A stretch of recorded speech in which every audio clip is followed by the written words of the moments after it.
Hello, everybody, and welcome to the MinnMax Show, a place about games, friends, and getting better. I'm Ben Hansen, joined by Janet Garcia.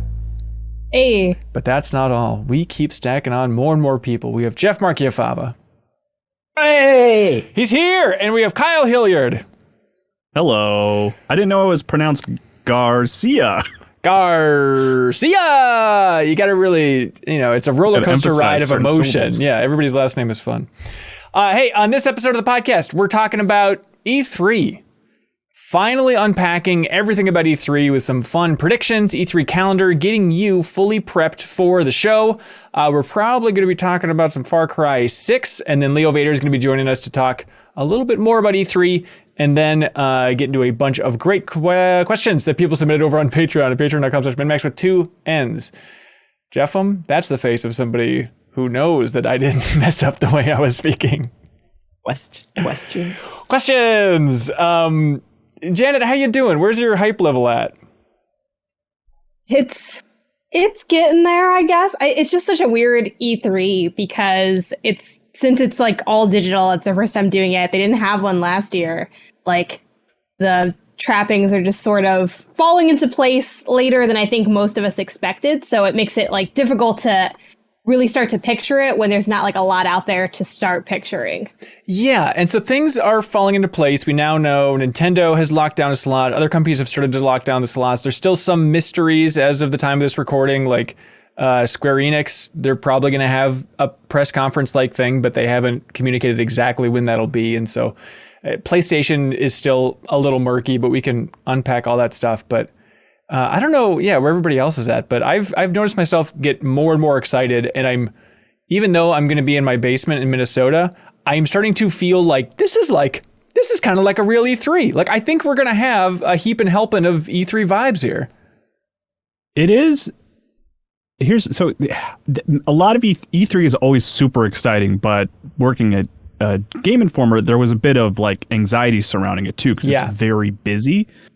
And I feel like this is the first year I'm going into E3 with none of that anxiety, which is pretty cool. Because like even last year, everything was so in the air. We didn't even know. I mean, E3 like wasn't even really a thing last year. But this year, it does feel like it's happening. And I also, when I was watching the Horizon stuff, I think I was like 10 minutes, 20 minutes behind or something. But I was like almost live.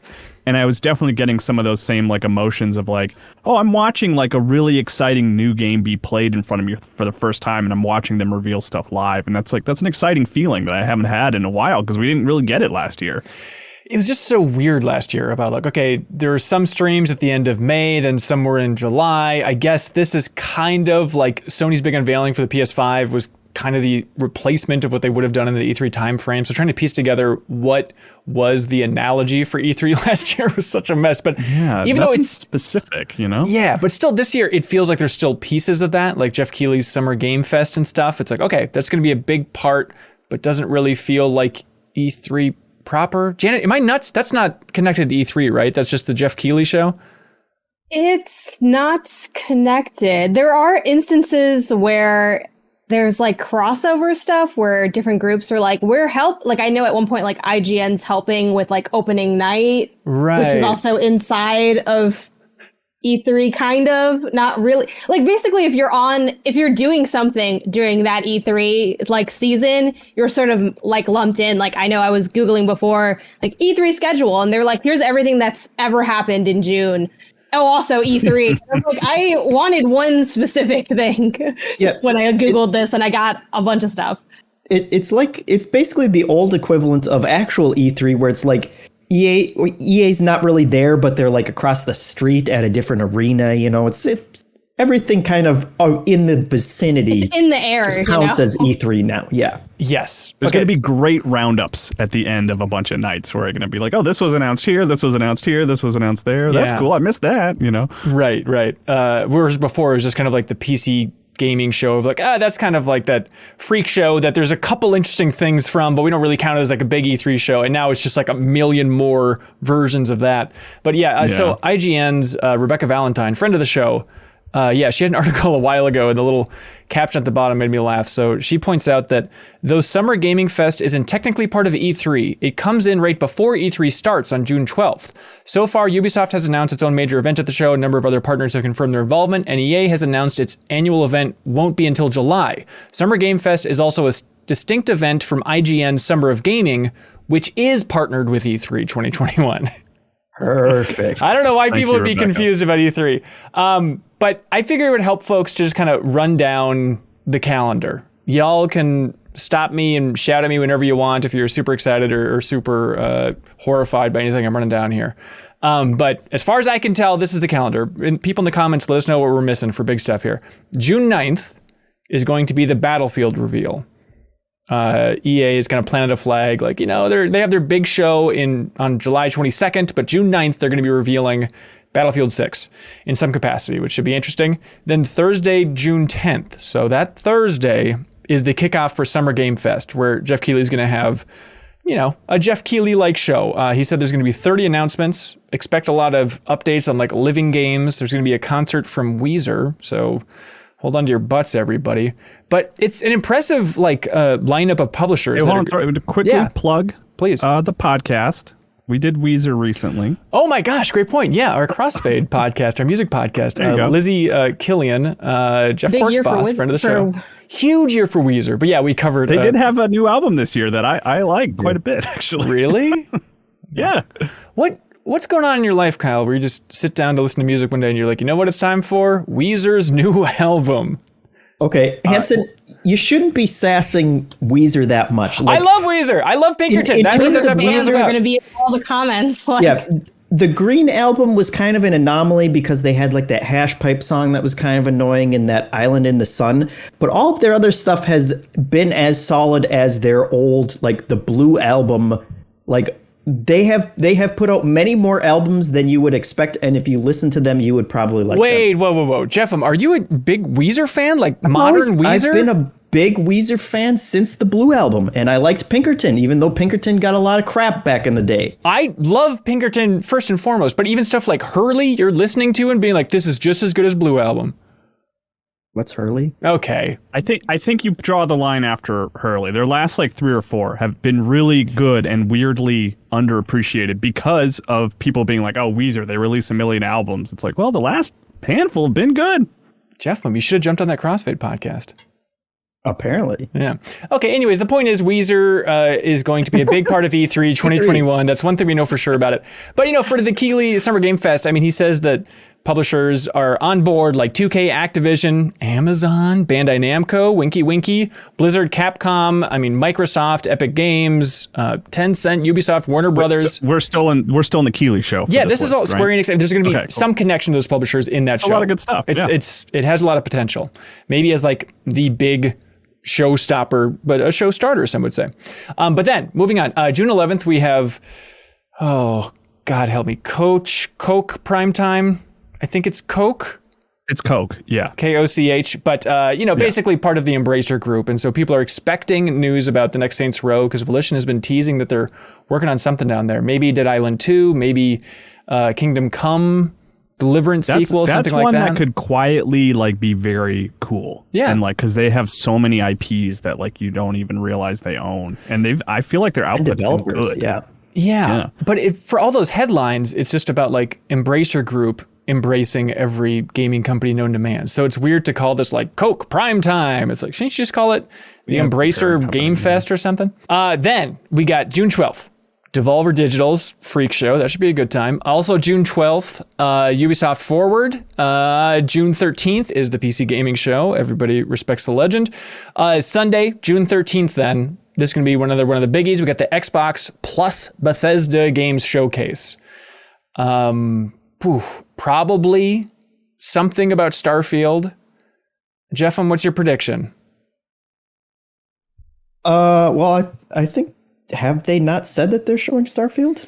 I think it was like in the art. We talked about it last episode. Yeah, when they had like the art teasing it, they included Yeah. Starfield in there, so it's heavily implied, but cinematic trailer Grubb's probably. Sage wisdom that it will show up, and also I just really want to see that game, so I got my fingers crossed for that. Yeah, I don't know if we're due for like the full Fallout 4 style. Here's just 30 minutes of gameplay. Let's unpack everything. It's probably going to be cinematic teaser trailer territory. Yeah. Is there like a fun but just recognizing the absurdity of it announcement for Skyrim on PS5 and Series X? Maybe. Is there anything they could add to that at this point? Because they are playable on those platforms, and they, but I feel like they've already beat that dead horse so many times. I mean, maybe not financially, but just like that joke of like, we're Bethesda. Are you aware that Skyrim has an opening and you can play it on everything? So yeah, we get it. But yeah, that's possible. I mean, Jeff Grubb mentioned in the last episode of the podcast. Yeah, probably like Arcane Austin will reveal their project there.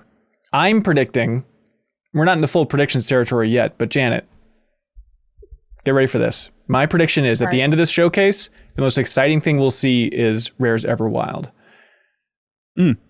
I think like a big gameplay, just explanation, deep dive, if you will, into Everwild, that bizarre game that seems like Monster Hunter, except you're like running down these fantastical creatures to pet them harder than your co-op buddies, or I don't know what's going on. Friendly, beautiful Monster Hunter, or whatever the hell's going on with Everwild. I think that's going to be really exciting.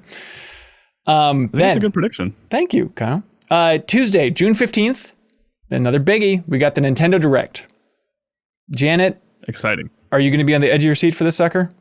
Absolutely, because I have no shame. I love Nintendo, and that just is what it is. But yeah, I mean, I'm excited when Nintendo does anything. I'm not necessarily happy with what they do, but I'm excited to see it. Yeah, I live for it. The little snap, yes, I'm ready to go. It's going to be so much hype. And just let's say it all now, everybody. Please keep expectations in check. Let's lower those just a couple notches and, for your own mental health, everybody. But what they're communicating right now is they say tune in for roughly 40 minutes of info focused exclusively on software. So no Switch Pro, but the rumors were that was going to be before that. Yeah. Mostly releasing in 2021 for the Nintendo Switch is the way they frame it. And then Treehouse Live, they say stick around after the Nintendo Direct presentation for roughly 3 hours of deep dives. Not the deepest dive because they're cowards, into select games with those who know them best at Nintendo's Treehouse staff. And the guests, they stream live gameplay and commentary. Normally those are like 3 days or something. It's crazy. That Treehouse Live stuff is sneaky, man, because that's where they hid Samus Returns, which I remember like covering that show and rubbing my hands together, being like, all right, time to head to the show floor to do some work. And it was like, oh, by the way, here's a new Metroid game. I was like, what? Yeah, and I thought it was really rude that when they announced that, they said, here's a new Metroid game. I think that's inappropriate for the official reveal, but that's certainly how it felt. Good game, too. But that was also the place where they just played like the opening 2 hours of Breath of the Wild and stuff like that. Like, there's cool stuff there, but it's like it's easy to miss. For sure, but it's weird to just have it be one day, just a 3 hour span. Like before, it was such a huge event, but still, yeah, we'll be looking at that stuff for sure. Then also Tuesday, June 15th, then it all kind of wraps up by and large with the E3 Awards show, which they say is celebrating the most anticipated games.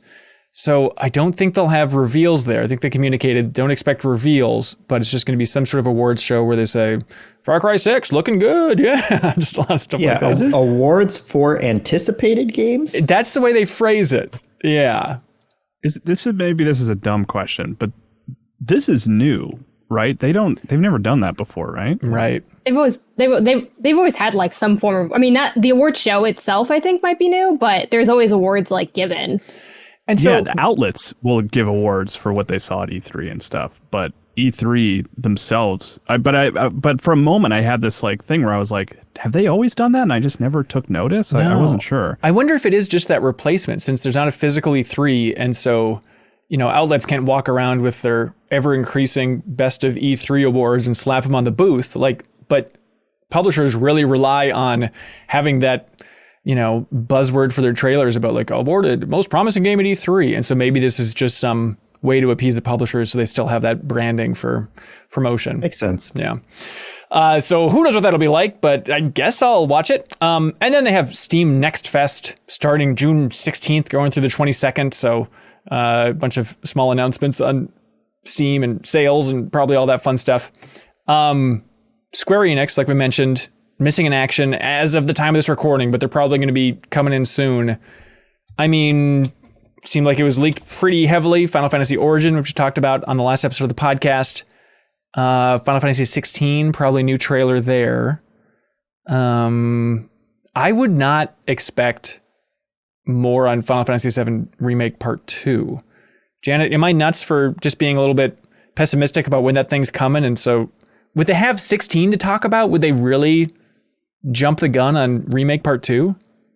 I don't think we're going to see Remake Part 2 for a while. But it does beg the question, when do we feel like we can expect it? And I don't really have a feeling for that either. I think they just sort of, the timeline has become so chill that I don't even feel the need to ask for it. I'm like, you know what? Maybe take a long time. Maybe it'll be a few games, 8 games, no game. We won't just don't finish it. Like it'll get there when it gets there. And I don't think a second sooner. So yeah, I would be surprised if I saw it. I mean, I think it'd be super exciting and it'd be a really convenient timeline with what they're doing. With like all the other, like, from the, I think they had like a next gen enhancement too, in addition to like, was it Integrate, right? Well, yeah, that's coming out June 10th. Like it's some like Final Fantasy sounding buzzword. Yeah, like having all that, it would be like a great way to conjure up excitement, but I just don't think that's realistic timeline wise. Like they haven't given any indication that would happen. Yeah. I think a trailer will start with the Final Fantasy 7 Remake font, and we'll kind of be like, whoa, what? I can't believe this. But what it will be is just a reminder that the Integrate DLC is out, and it'll be like a new trailer for that released DLC, which is like not uncommon. That does happen sometimes. But the weird outlier here, and Killslayer in the Backstage Pass watching us live at that $10 tier on Patreon, he points out that Square-Enix is apparently set to be at the official E3, but not sure if they have their own thing planned.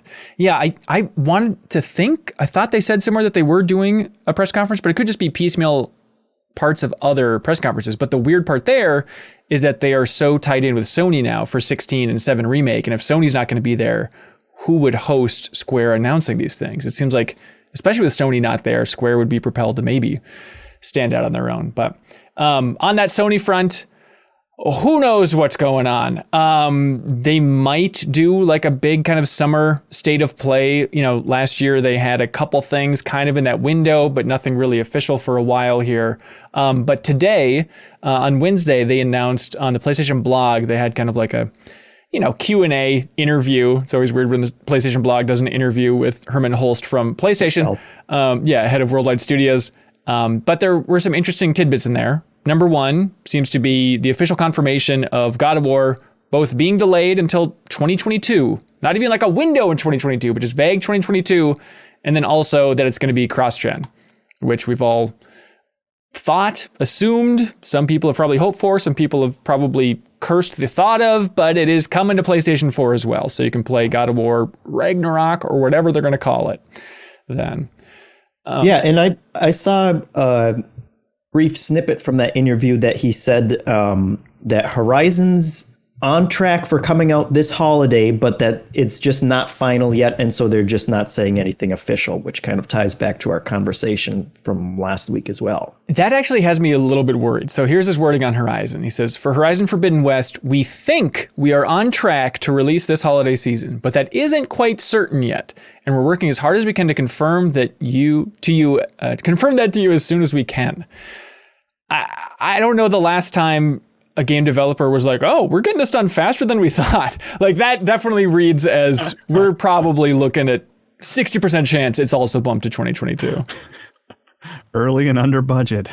Exactly. So who knows there? Also, Gran Turismo 7 is also coming to PlayStation 4. That seems like a big one. It's like with the racing game, you want that to that should be the big powerhouse showcase thing for the next gen, but that's fine. More people will play it and buy it. Also, tidbits from there. Herman Hall said, he said that we have more than 25 titles in development. Almost half of them are new IP. He confirmed that Sony Bend is working on very exciting new IP that is building on the deep open world systems they developed with Days Gone.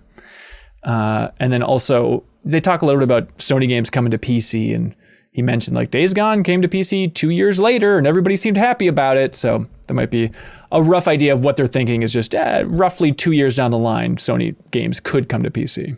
Is there any world where that new Sony Bend game would be another zombie game and just not in Days Gone? Because when they're talking about like we're building on all the systems, it's like, other than the horde, running around and stuff, Right. like what systems were so special about that game that aren't in every other open world game? Well, that was Days They Gone. can sell it because Yeah. they made it.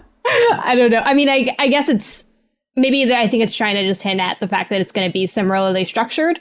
Like, I just think in terms of like how, the classic map fog, having the encampments, like the idea of those things, I think that's sort of my reading on it. Maintain something like that. Yeah, I hated filling that thing up with gas. Oh, really? I like that. No, I worked on the guide for Days Gone. I didn't no. finish the guide for Days Gone. We had to freelance it out because I was taking too long. Like, I had to go to some other project because the game was like super long for no reason. Yeah. And one of the things I was working on was clearing up the map fog. And I was driving my little bike around and I ran out of gas. And I was like miles from the next gas station. I threw a podcast on and I walked myself all the way to wherever I needed to go. So yeah, I did like I think the customization elements though and stuff was cool. And I did like what they were going for with that. I just found it a little more annoying than immersive. But I imagine that's what they mean when they say building on the systems. Because there's not, I don't think they're necessarily gonna be like it's a horde, but now it's like stuffed animals you can give hugs to instead of zombies. Well, no, they could finally I'd like to see it. No, I wouldn't say no to that. I mean, it sounds great. They could make a and horde. I guess it's no small task to also for Sony Bend to get up to speed and like have all of those systems into place, even if they're not, the most innovative in terms of all the other open world games out of there. I'm sure those skills will come in handy for whatever game. Yeah, or maybe they can make their first zombie game because the last one was a freaker game, and so this is all about that's zombies. Right. Yeah. Can you imagine? Oh my god, that headline! That's too. No, impossible. this is zombies. Those were freakers, completely different. Okay, let's get to some bold E3 predictions. And just to be clear, I didn't confirm it with any of you ahead of time, but if we know anything top secret, we're not doing that cheeky crap of I'm predicting this because what's happening. Because honestly, I know nothing.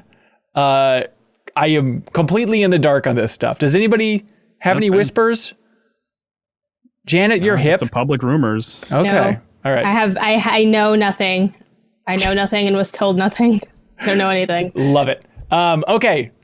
How do you like to deal with this, Janet? You think we should go for like the biggest, boldest predictions, or do we start with the layups? What do you think? I think the first thing you're most passionate to talk about. Okay. Do you got one on that list? Sure. Breath of the Wild 2 release date. Release date. Like it's kind of like it's like a layup type prediction. Not that it's going to necessarily happen for sure, because I think I feel like we definitely will see it. The release date's a little bit ambitious, but I'm thinking again, time is a flat circle. If Horizon's on track for holiday, guess who's coming down that track? It's Breath of the Wild 2, and we're reliving our lives. Is it just release date, or you're saying it that like is part of your prediction what the release date will be? Ooh, that's a good question. I just wrote down release date. Oh, if I were to predict the release date, it's going to be whenever the Switch Pro comes out, but we don't know that that's even coming out. And all we do know about the Switch Pro is that we won't hear about the physical item at E3 or the specifications of the item, but the implication is if the rumors are true, we would have already heard about it. And then I would imagine E3 would include things like if there are any exclusives, if there are any like optimized for Switch Pro, we'd see that there. So I guess in the world where the Switch Pro doesn't come out, I would say Breath of the Wild 2, maybe I'm going to go holiday 2021. Why not? Okay. Nintendo's had kind of a quiet year in terms of things that are exclusive and really exciting on their platform. Yes, shade to Pokemon Snap. Didn't think that was a good game. And they do have, Pokemon coming out in November and then again in January. So it's not like they don't have big stuff. I don't know if those two would be too competitive. Obviously, again, Pokemon Company, not Nintendo. But yeah, why not? We'll throw it for holiday. Why not? I'm with you. I think this is definitely the E3 to finally reveal the name of the Breath of the Wild sequel. Maybe like a gameplay light trailer where it's largely like environment fly-throughs. Remember there was that big Breath of the Wild trailer was really just showing off the environments. I think something like Developers that is in there, line. they snap, then the world start, same thing, just change the background. Yep, Enuma will talk. Enuma's in front of a green screen, ready to explain things. They could have that same footage of Enuma and Miyamoto playing off screen that they did for Breath of the Wild, except they'll just put the new game in there and use that old footage. But I'm hesitant on the release date thing. I think so many big publishers now because of COVID, because of everything else, are kind of slowing their roll a little bit on release date and keeping it nice and vague. But you're totally right. With the Switch Pro, even if they're vague about the release date, you know that they're aiming to sync those up for whenever that hits. Kyle, I assume Breath of the Wild is top of your stack too, right? No, I was scared of it. I was scared to kind of put any big stamps down on that, because I think if any game, I don't know how COVID has affected Nintendo in a big bad way, but if there were any game that they were willing to just push out forever, I think it would be that game. You know what I mean? Like it was, the original was such an important Switch partner, but I feel like the second one is like, I wouldn't be surprised if it's even further out than we hope, you know? Yeah. Like some kind of end of the generation kind of, Skyward Sword style like thing, you know?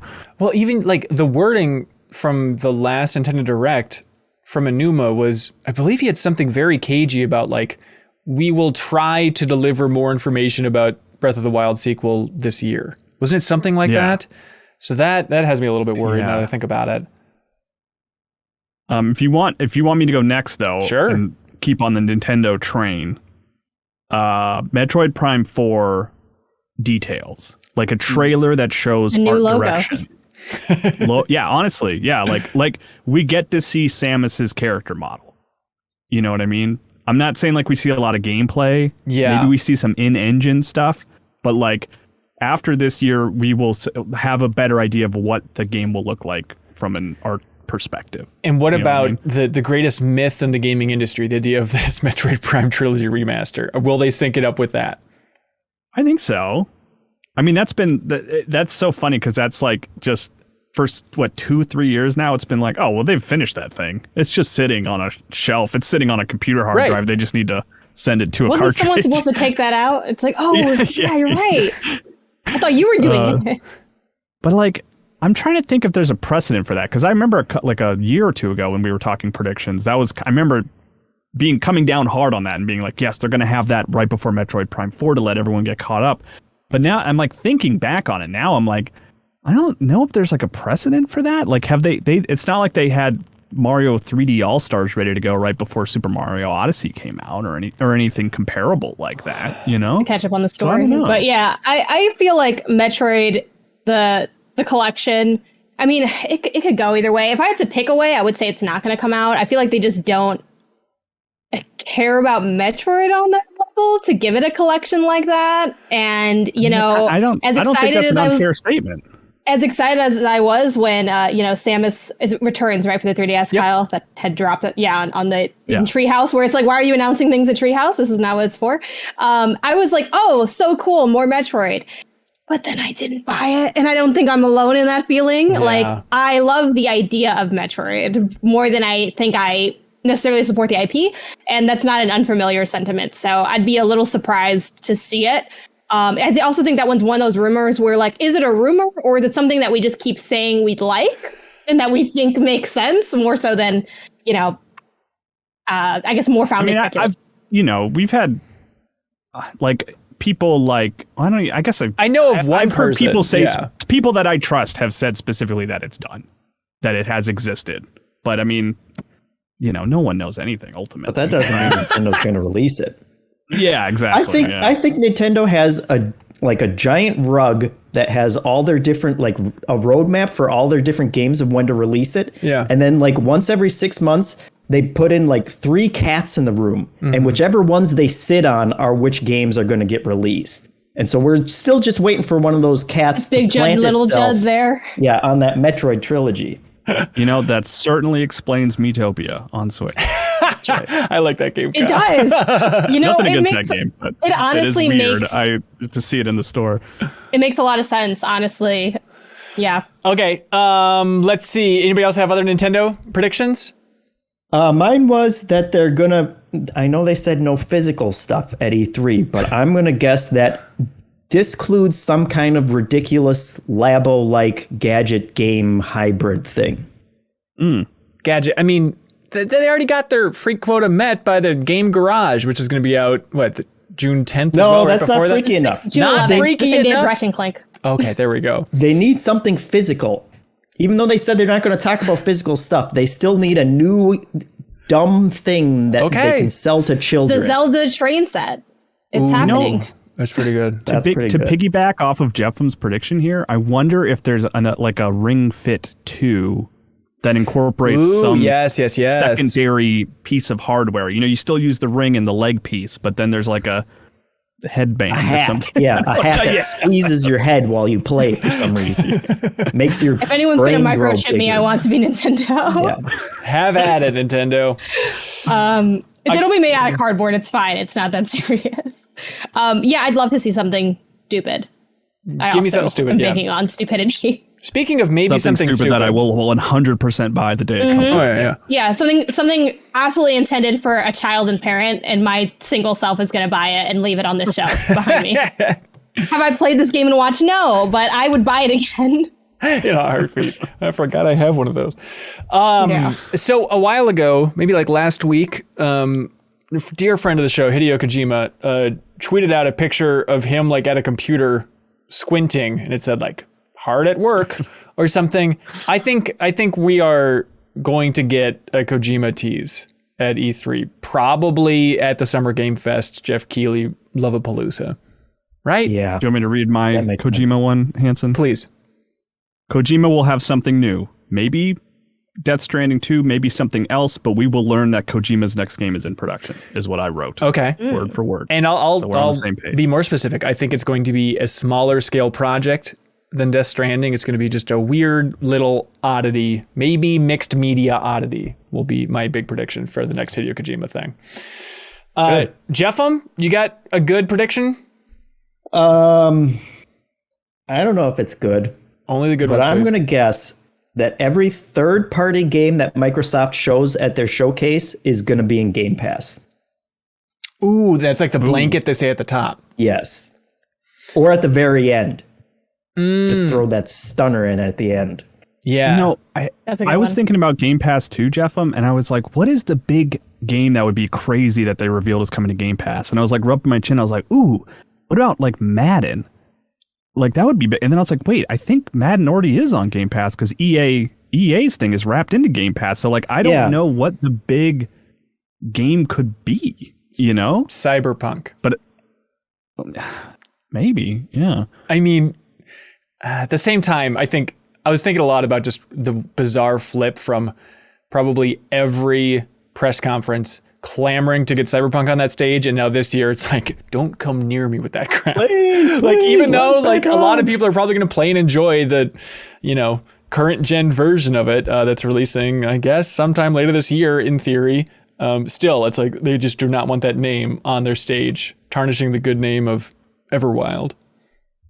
I don't know. Yeah. Okay, that's good. Let's see. There's a lot of predictions that probably aren't going to happen. Okay, here's a small one, but I think we will see the next game from the Sonic Mania team. Christian Whitehead and that team, they released Sonic Mania years ago. They have the tech, so it's probably going to be a game that looks kind of Genesis 16-bitty. And they formed that new studio called Evening Star. I could see that being an announcement at the Jeff Keighley thing or squeezed in somewhere else. It's going to be some Genesis throwback, sweet-looking game. But not Mania 2. No, like he left Sega. Yeah, so this is a separate deal. Yeah. So something that just feels like a new Genesis game. But not to be confused with Phantasy Star Online 2 New Genesis. You understand what I mean. Let's see. Anybody else got a good one? Halo Infinite stuff. But I don't know if I don't think they're going to do a release date. Now I'm like, at first I wrote release date, but then I'm like, will they though? I mean, it'd be nice if they had it, but I don't think they necessarily have that ready to go. But I do feel like getting something with that would be ideal because it was Trainwreck's kind of dramatic, but it was like a pretty rough go when it was like kind of first shown off, a lot of negative pushback and then ultimately delayed. And then it was like, you got your Series X and you're like, I guess I'll try to finally play Slime Rancher. Maybe that was just me, but I booted that thing up day one, so excited. And I had nothing. Yeah. I had nothing. I just spent the night installing games that I ultimately never played. And I love Xbox. This is not a slight to Xbox, but it lacked that, launch lacked that feeling of cohesion. When That you had conversations Astrobot, with people. Yeah, like there was no shared conversation, even though like, again, Xbox, love the controller, love the hardware, love a lot of the philosophies, but when I turned that thing on, I didn't have anything to play. So I do think Halo is still, the big tentpole, and that we'd see something from it, but I'm so on a release date. But I think they've previously said 2021. I think release date for that one, just to go back on everything I said earlier and everything I've ever stood for. I think them saying like, okay, the fall or the holiday season, please look forward to Halo Infinite. I think that's likely, just to have Microsoft try and get back some of that confidence, some of the excitement around the console. They really got to land that though, because if they delay, if they delay it, ultimately, like, it's just delayed. Like, no one's gonna really. There's not a huge fallout from that anyway. But I just don't know if they could hit whatever they do put out there. But if they have it, that would be awesome. That would be very exciting. Yeah, I bet they have a gameplay demo of Halo Infinite. And, they said they're reworking the art, reworking some of the tech. But at the same time, I bet it's like night and day, completely different looking area than the Halo Infinite demo we saw last time, just to avoid any of those direct comparisons. Like, this is going to be like, a dark library-like environment from Halo 1 or something, just so that people can't be like, you haven't improved it that much. But I'm sure people will still say it. Tweets drafted. Yeah, tweet drafted. Let's see. Here's a prediction. Quantic Dreams, new game, will be revealed somewhere. They're not with Sony anymore, independent, but Detroit Become Human was, 3 years ago? Seems like they're probably due for at least a cinematic tease, and that seems like the level that a Jeff Keighley boy could pull in as an independent Quantic Dream reveal. The David Cage was on the Keighley written all over it. Oh yeah. Cage was on the Game Maker's Notebook recently. Yeah. Prize. Yep. It's interesting. Yeah, listen to that. It's kind of the stock questions. They're like, what do you think about acting in games? It's like, come on, man. Come on, Ted Price, come in with something new. It's just you're giving David Cage his talking points, man. Let's see. What about this one? Patrice Désilets from Assassin's Creed fame, creative director for Assassin's Creed out of the gate. His last game was Ancestors, the Humankind Odyssey, that was not very well reviewed or received. I think the revival of his old open world project called 1666: Amsterdam will be revealed at E3 as that team's next game, Panache Games. Yeah, because they got that Jeff. back from Ubisoft, right? So, well, no, he left Ubisoft. Oh God, how did it work? THQ had it for a while, but then he actually said that Panache Games and he himself actually got the rights from THQ. But here's my twist. I'm predicting it comes back, and that because it has that association with THQ, that THQ Nordic / Embracer Group is going to be the publisher for this revival of this open world game, which Eurogamer had an article about it saying that the gist of the game was to be worse than the devil, and you could control malign creatures like ravens, rats, and black cats. And so Patrice has talked about the game recently, saying he wants to go back to it. And here is his quote about the game, also from Eurogamer. He said, "I want to do a game about the devil. I hate horror movies. I hate the subject matter for some reason. So it's a challenge for me. I love Amsterdam." And I like the fact that there was a year called 1666. So I want to do it. I love everything about that quote. I also like how you read the devil. It's right there in italics. It's really spinning it. That's just a great idea all around. that can't miss. Also, do you think if the devil's coming back or like making evil incarnate, do you think he's really caring about black cats that much? Is that like a... Yeah, it's the same cats that pick the Nintendo games from under the rug. Yeah. Satan's controlling Nintendo's release calendar? He's going to make them sit on the games that no one wants. Yeah, if you're Satan, and if you're Satan, please let us know in the comments. But if you are Satan, like, wouldn't you want, like, I'm taking a blue whale? It's a very distinct difference between the devil and Satan. You want to take, like, the scariest, biggest animals. Like, you want, like, an army of... Wait, what is that line? Yeah, is there a difference? The devil is like in a red leotard holding a plastic pitchfork. Satan is like genuinely scary. Wait, what are you talking about? They're the exact same. So Satan... No, they're completely different. I don't know why you're confused about one you had nightmares about and one you like dressed up for Halloween as. Is that your distinction in your mind, Kyle? Yeah, one does a lot of hay work down in the underworld where hay burns on contact. That's a David Cross. That's a tough gig. Tough gig. Okay. Anybody else got a big swing out there? Actually, I thought of a Game Pass one. Ooh, yeah. Ooh. Final Fantasy VII Remake. Ooh, that's good. That's very good, like, Kyle. It's coming to Xbox and it's on Game Pass. Yep, it'll be like a year since it first came out. Oh, that's a lock, baby. That's fantastic. You heard it here. You heard it first. You heard it first. Heard. I got one. Ubisoft. Yeah. They're going to show off Skull and Bones again, but this time it's going to be a full open world game. Okay. Third person. No way. Like running around on land. Going to islands as a pirate. That's what we wanted in the first place. I think they took the last 14 years or whatever they've been working on it. Just said, give it to the Assassin's Creed guys. Turn it into an actual game. So here's what they do. So they've shown like walking around on docks and stuff before, but here's the demo. It's like Skull and Bones is back and they're on the high seas and they're shooting cannons at each other and it's hi-ho, we're upgrading our ship, all that fun stuff. And then one of the ships like crashes into an island and all the pirates are like, what do we do? What do we do? And then the captain goes, charge! And then they all jump off the ship and run across the open world and the camera pulls back. Skull but that water part at the beginning can only be like 5 seconds long. Otherwise, everyone's going to check out. So they got to get through that real fast and then be like, no, it's a real pirate game. Right. We don't even like water. We're going to drain the ocean for this game. We promise. And the announcer is going to be Jerry Seinfeld in that pirate shirt that he had. I don't want to be a Skull and Bones presenter. Okay, that's good. Here's one that I'm a little iffy on, but I'm sorry, I'm not iffy on. I'm 100% confident this is happening. XCOM 3, I think we'll see. It's been a while. Chimera Squad was April of 2020, so that smaller game is recent-ish. And did that ever come to consoles? Ooh, I don't think so. Maybe that's the announcement. That's probably a better announcement. You're totally right. Like in the Nintendo Direct, just like a quick thing about Chimera Squad coming. Yeah, you're right. That's what I meant to say is Chimera Squad coming to Nintendo Switch, everybody. Please look forward to it. Let's see. Any other zingers out there for anybody? So don't have anything on the next Forza Horizon, right? Yeah. Other than I think it was leaked that they are working on it, which I thought that team would be full on for Fable. But apparently it's still split over there for, what is the name of that studio? Playground Studios.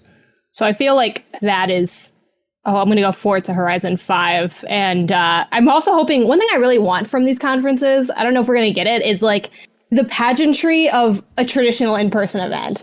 So like, I want to see a car come onto the stage. I want to see, flames. I want to feel the flames. You don't need Keanu Reeves again because, for obvious reasons, but like, I need something a little dumb and over the top. Like, this is games media. Like, if someone needs to be dressed up as like a mascot and doing something a little silly, I need a live musical performance that takes 7 minutes of a 28-minute conference. Like, we need that kind of energy. I need a walkway to light up as a recognizable developer walks down, right? Yeah. Yeah, their name really big in the back. Even though I don't know, panning to a those fake Sony people, they should bring those people back again. There's Sony shadows. Yeah. Yeah, or like, I mean, it's kind of like a liberating thing not to have that stage, because they could reveal Forza Horizon 5 where they're like, all right, cutting now to the roads of, I don't know, Switzerland or whatever it's going to be set. And it's just like somebody actually in the car, and then they have like a drone footage showing off like this car driving through the mountains live. That'd be kind of cool. You think it's real life, but then you realize the game just looks that good. Yeah. It's like, perfect. Day one Game Pass.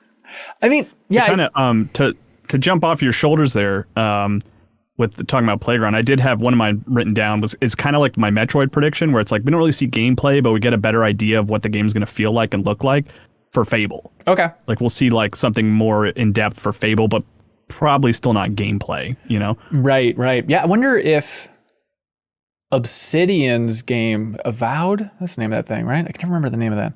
Oh, right. Yeah. Since Elder Scrolls 6 is probably not going to be here in any way, it's like, would Microsoft now be like, let's go ahead and try and give Avowed its time in the sun before we have to start pushing Elder Scrolls 6. So they might be eager to start promoting that. So maybe this year would be a good year to really get into gameplay there if Obsidian's ready. Yeah. That's a good one. Thank you. Here's one. I think Monolith Productions, the Warner Brothers studio, even though Warner Brothers seems to be shattered into a million different corporate directions right now, I think they'll reveal their game at Keighley Summer Game Fest. I think it's going to be separate from the Shadow of War series, separate from Middle Earth, but whatever the hell they're working on, which has been shockingly under wraps. Like there's not even rumors popping up that I've seen about that. But I think we'll see the next thing from the developers of Shadow of Mordor.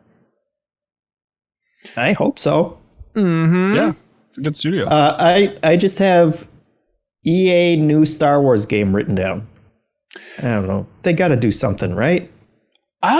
What about like a Fallen Order 2? Are we there yet? I mean, how long ago was that? That's now? really good, actually.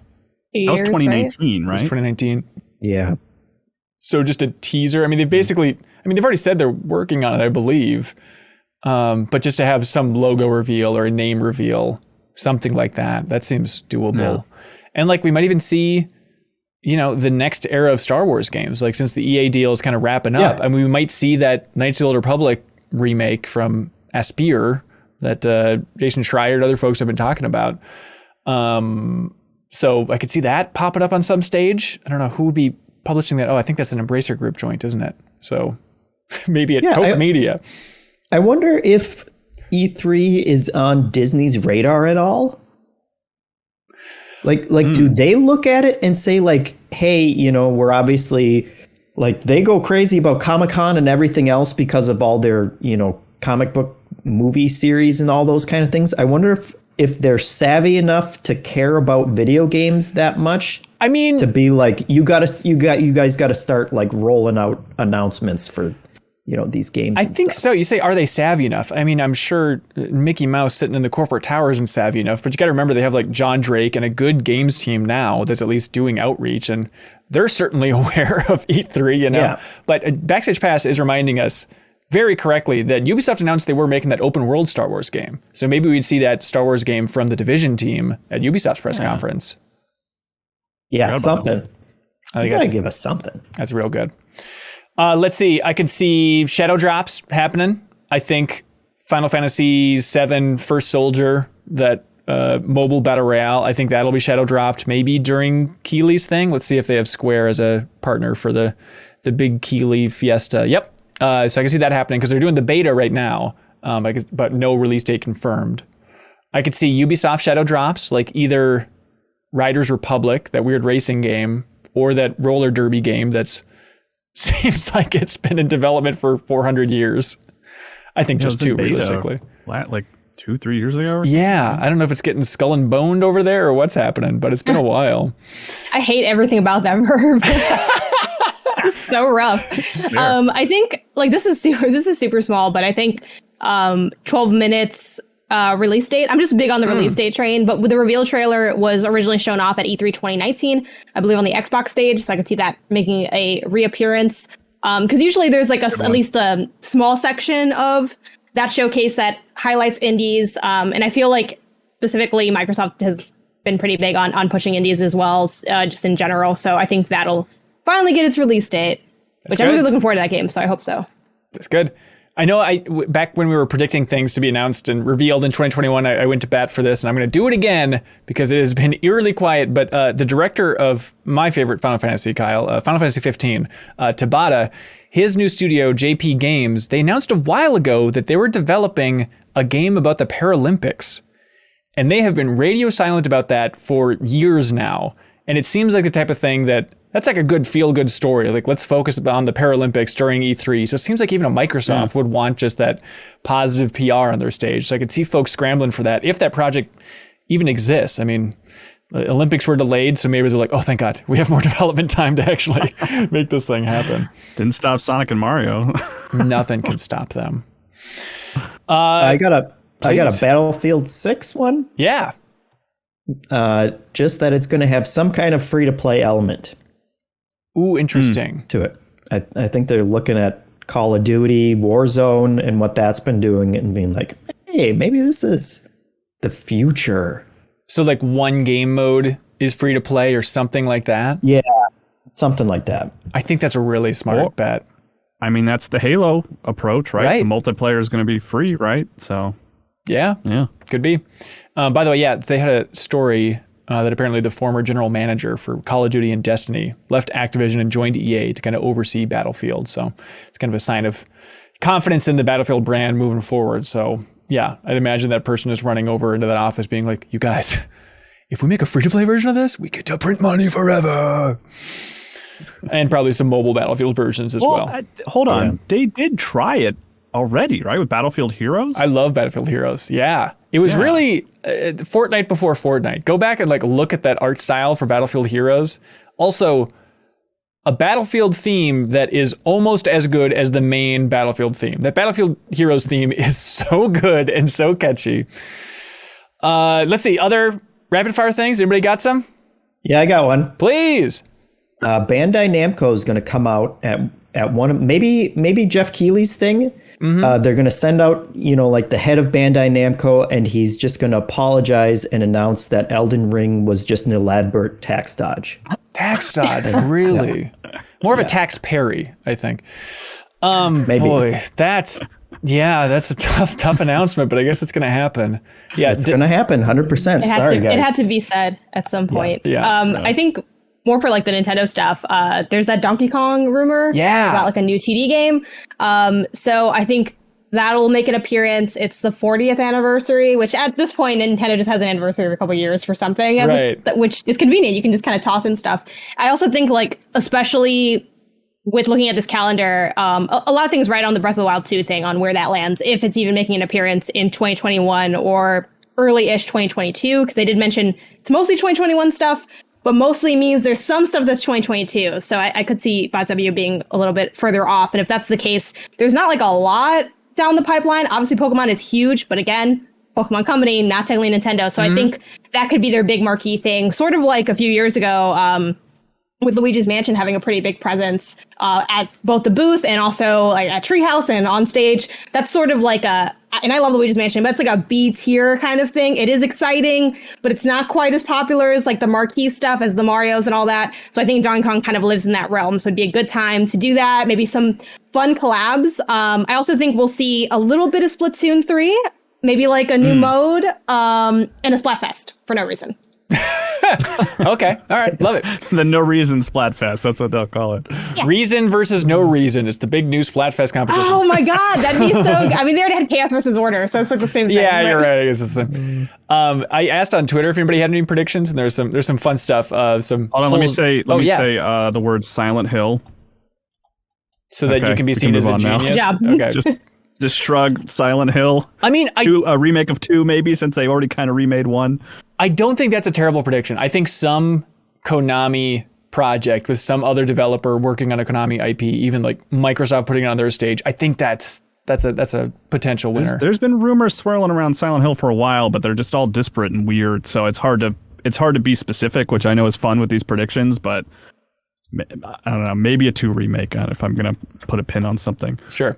So on Twitter, we asked for predictions, and we got some. Lucas is strongly predicting we're getting that Dino Crisis reboot / remaster / spiritual successor from Capcom. Yeah, I don't know. There was that leak, last year that said everything about Capcom and everything they were thinking about making for the next 5 years. And I didn't dig through that, but I don't think Dino Crisis was on the top of that stack. So sorry, Lucas. Let's see. Donnie said, might as well go wild. Elden Ring gameplay, and George R.R. Martin talks about what he did for it, then reveals Elden Ring and Winds of Winter release dates. You heard it here first, Jeff. We're getting so everything. Much. There you go. I mean, that's where he announces the book release date. That's so funny. I mean, do you think that Jeff Keighley will get the Elden Ring reveal? I mean, he had the Sekiro tease. Like, he has a decent relationship with From Software. If it exists, that's where we'll see it. You maniac! It exists. It's happening. Not buying it. No. All right. I think we'll see a teaser trailer there at the Keighley thing. Let's see. Apple here on Twitter says we'll see a Fallout related announcement, either remaster or spin-off title. Which at first I was like, no way. But honestly, like Fallout New Vegas remaster, just getting some studio to give that a new shine, I could see that being a fun one for Microsoft. I think we'll definitely see some remakes and remasters. Like, they've just been so popular over the years. And it's like, I feel like the perfect, for lack of a better term, filler. I know they do take work to make, so I don't want to discount that. But, I think my thing is I'm not sure what makes the most sense for that at this point. So I could go like a number of ways. Yeah. Ian says Bloodborne 2. Keep dreaming, Ian. From Software is busy, and also Sony isn't going to be there. Scott says Legacy of Kain reboot. Fingers crossed, buddy. Leafeon reminded me that I should be excited for Perfect Dark gameplay. Oh, yeah. I could see them not even touching on Perfect Dark. I could see that being a 2022 game, and they're going to want that to be the star of the show next year. So I'll get my expectations in check there. Hazador guesses or wants to see the Outer Worlds 2 as the big reveal. I think Obsidian's too busy for that. They still got some time. Sorry for just looking at all these and saying, nah, not so much, internet. Yeah, just say no. The DLC just came out too for Outer Wilds 2 or Outer Worlds 2? Too. Right? Yep. Yeah, Worlds, the DLC came out really recently, so yeah. I don't think so. They're set. Noah predicts Bayonetta 3 gameplay reveal. Not bad. That could happen. Yeah. That could happen. The old legend. Christopher Castillo guesses Ken Levine's new game will finally get revealed. It's been a long time coming for these narrative Legos, but I could see 2K announcing the new BioShock location, and then they'd want to sit on the Ken Levine game just so they aren't trying to promote those two at the same time. Not that they're going to be in the same world or anything, but like, I don't think they want to promote a BioShock and a Ken Levine project at the same time. So I could see like logo and environment reveal for the new BioShock from Cloud Chamber at one of these things. Probably Jeff Keighley's thing. I think a lot of these things, when you don't know where they're going to go, it's like you look at Keighley's and it's like, yeah, it's a pretty good option for a lot of these folks. So could be. Okay, thanks everybody who sent in great predictions on Twitter. We appreciate it. Let's see. Kyle, do you want to clap out of here, dude? I would love to clap out if you don't mind. Thank you. I would not mind at all. Goodbye. All right. Thank you. Bye. Hey, Leo Baker, everybody. Welcome to the podcast. Thank you. I was just riding a roller coaster. Roller coaster from Satan. Leo, we were just talking about E3 and celebrating E3 and all that fun stuff. I guess we didn't really mention what we're doing for E3. Like, we're streaming reactions. It's going to be a reaction palooza. I'm sure we'll have some bonus shorter one-off videos as well. For the podcast itself, let us know in the comments if you want more than one episode of the podcast. How many is the right level of podcast for that week? You know, we don't want to fry everybody's expectations, but there's always a lot to unpack. So just having the one episode of the podcast be 6 hours long, I don't know if that's the best way to go about it. So we'll figure out exactly how that works, but for sure expect reaction videos over at our YouTube channel, youtube.com/MinnMax show. And Leo, might there be a little something else? There certainly is. Fans of E3 coverage I've been a part of in the past might be excited to know we're working on another E3 Kings type series. Woo! A recap of all the conferences and everything with a humorous angle. And I'm so happy that Jeff Cork will be back to co-write. Woo! Fantastic. So we're planning on 3 episodes this month, and I'm really excited about it. Yeah, so shorter, humorous video essays / recaps is kind of the best way to frame that. Yes. Okay. Short form. And if you have a good name for it, go ahead and throw it in the Discord. And if you have a good script, you can just throw that in the Discord as well. And a good finished video we could put our faces on. That'd be great. A good performance. Yeah, thank you. Cool. That's going to be fun. Yeah, I feel like for a while now you've been talking about like, God, what I would really love to do at MinnMax here is collaborate with Jeff Cork again in some writing capacity kind of way. And it's like, oh, this E3 thing seems like the perfect time to cross over here. Yeah, now's our chance. Cool. Just look forward to that on the YouTube channel, everybody, the week of E3. Leo, did you get a chance to see any Far Cry 6 stuff? Did you see like headlines or anything out there? I saw screen caps of the dude's face. Okay. Giancarlo Esposito's face. Yeah. And it's looking good or? Looking handsome. Yeah, good looking bloke. But yeah, they had the big gameplay reveal last week for Far Cry 6. Jeff or Janet, did you watch it? Yep. All right. Janet, what'd you think? I know you haven't played a Far Cry before, right? Correct. So, but from what, so it feels in keeping with everything I know about Far Cry, which is very little. Explosions with the political backdrop, and this was more of the same. They highlighted you're choosing your character. It had a little bit of narrative highlights to it. It also started with a 30-minute countdown. I feel like we got to shout that out. It was like, a bold it's starting move. now. 30 minutes from now. The music was good though. I'm not going to front. I was like, all right. But yeah, it highlighted a lot of goofy over the top weaponry, some of which was based on like researching guerrilla fighters and things like that. But it also has stuff like a makeshift jetpack. So I'm like, I don't know how true to life that part is. Yeah, but, it seems like the most exciting thing about what they showed for me was like the tech. Like it's very cobbled together tech because it takes place in Yarrow, which is basically a depiction of Cuba. It's just kind of got a cool, just technological front all around where it's kind of got that thing of like, all right, it's going to be a lot of cars from the 50s, like in Cuba. And then a lot of the tech is going to be, yeah, you have a jetpack that you're upgrading and you can fire rockets out of it. And then a lot of the weapons kind of looks almost like Metro-esque, just kind of cobbled together huge chunks of metal. And then one of the There's crazy... a gun that shoots CDs. Like, Leo, they literally have a gun that shoots CDs and they're like playing the Macarena as they're launching it at people. And people during the live chat for a reaction video for it were screaming like, oh, this was in Far Cry New Dawn. And went back and looked at it, and Far Cry New Dawn had like a saw blade shooter. So it seems like they just kind of took that idea and just like put a CD in it instead, and it looks sweet, and you get to play the Macarena. Also, there was an alligator wearing a shirt. That's true. We really buried the lead. There's an alligator wearing a shirt and literally a dog in a wheelchair that you can get as your buddy, which is, you know, every franchise needs a cute baby thing now with huge eyes in the wake of Baby Yoda. And so Far Cry's gunning for it hard with a literal dog in a wheelchair, which, you know, I tweeted about it from the MinnMax account, but like it is a weird bit of history because one of the early ideas for the little sisters in BioShock was to make like, we need this creature or this thing to be the most sympathetic character possible. And one of the early ideas was, let's make them a dog in a wheelchair, because that'd be so sad that you have to like harvest them. And they're like, that's a little over the top.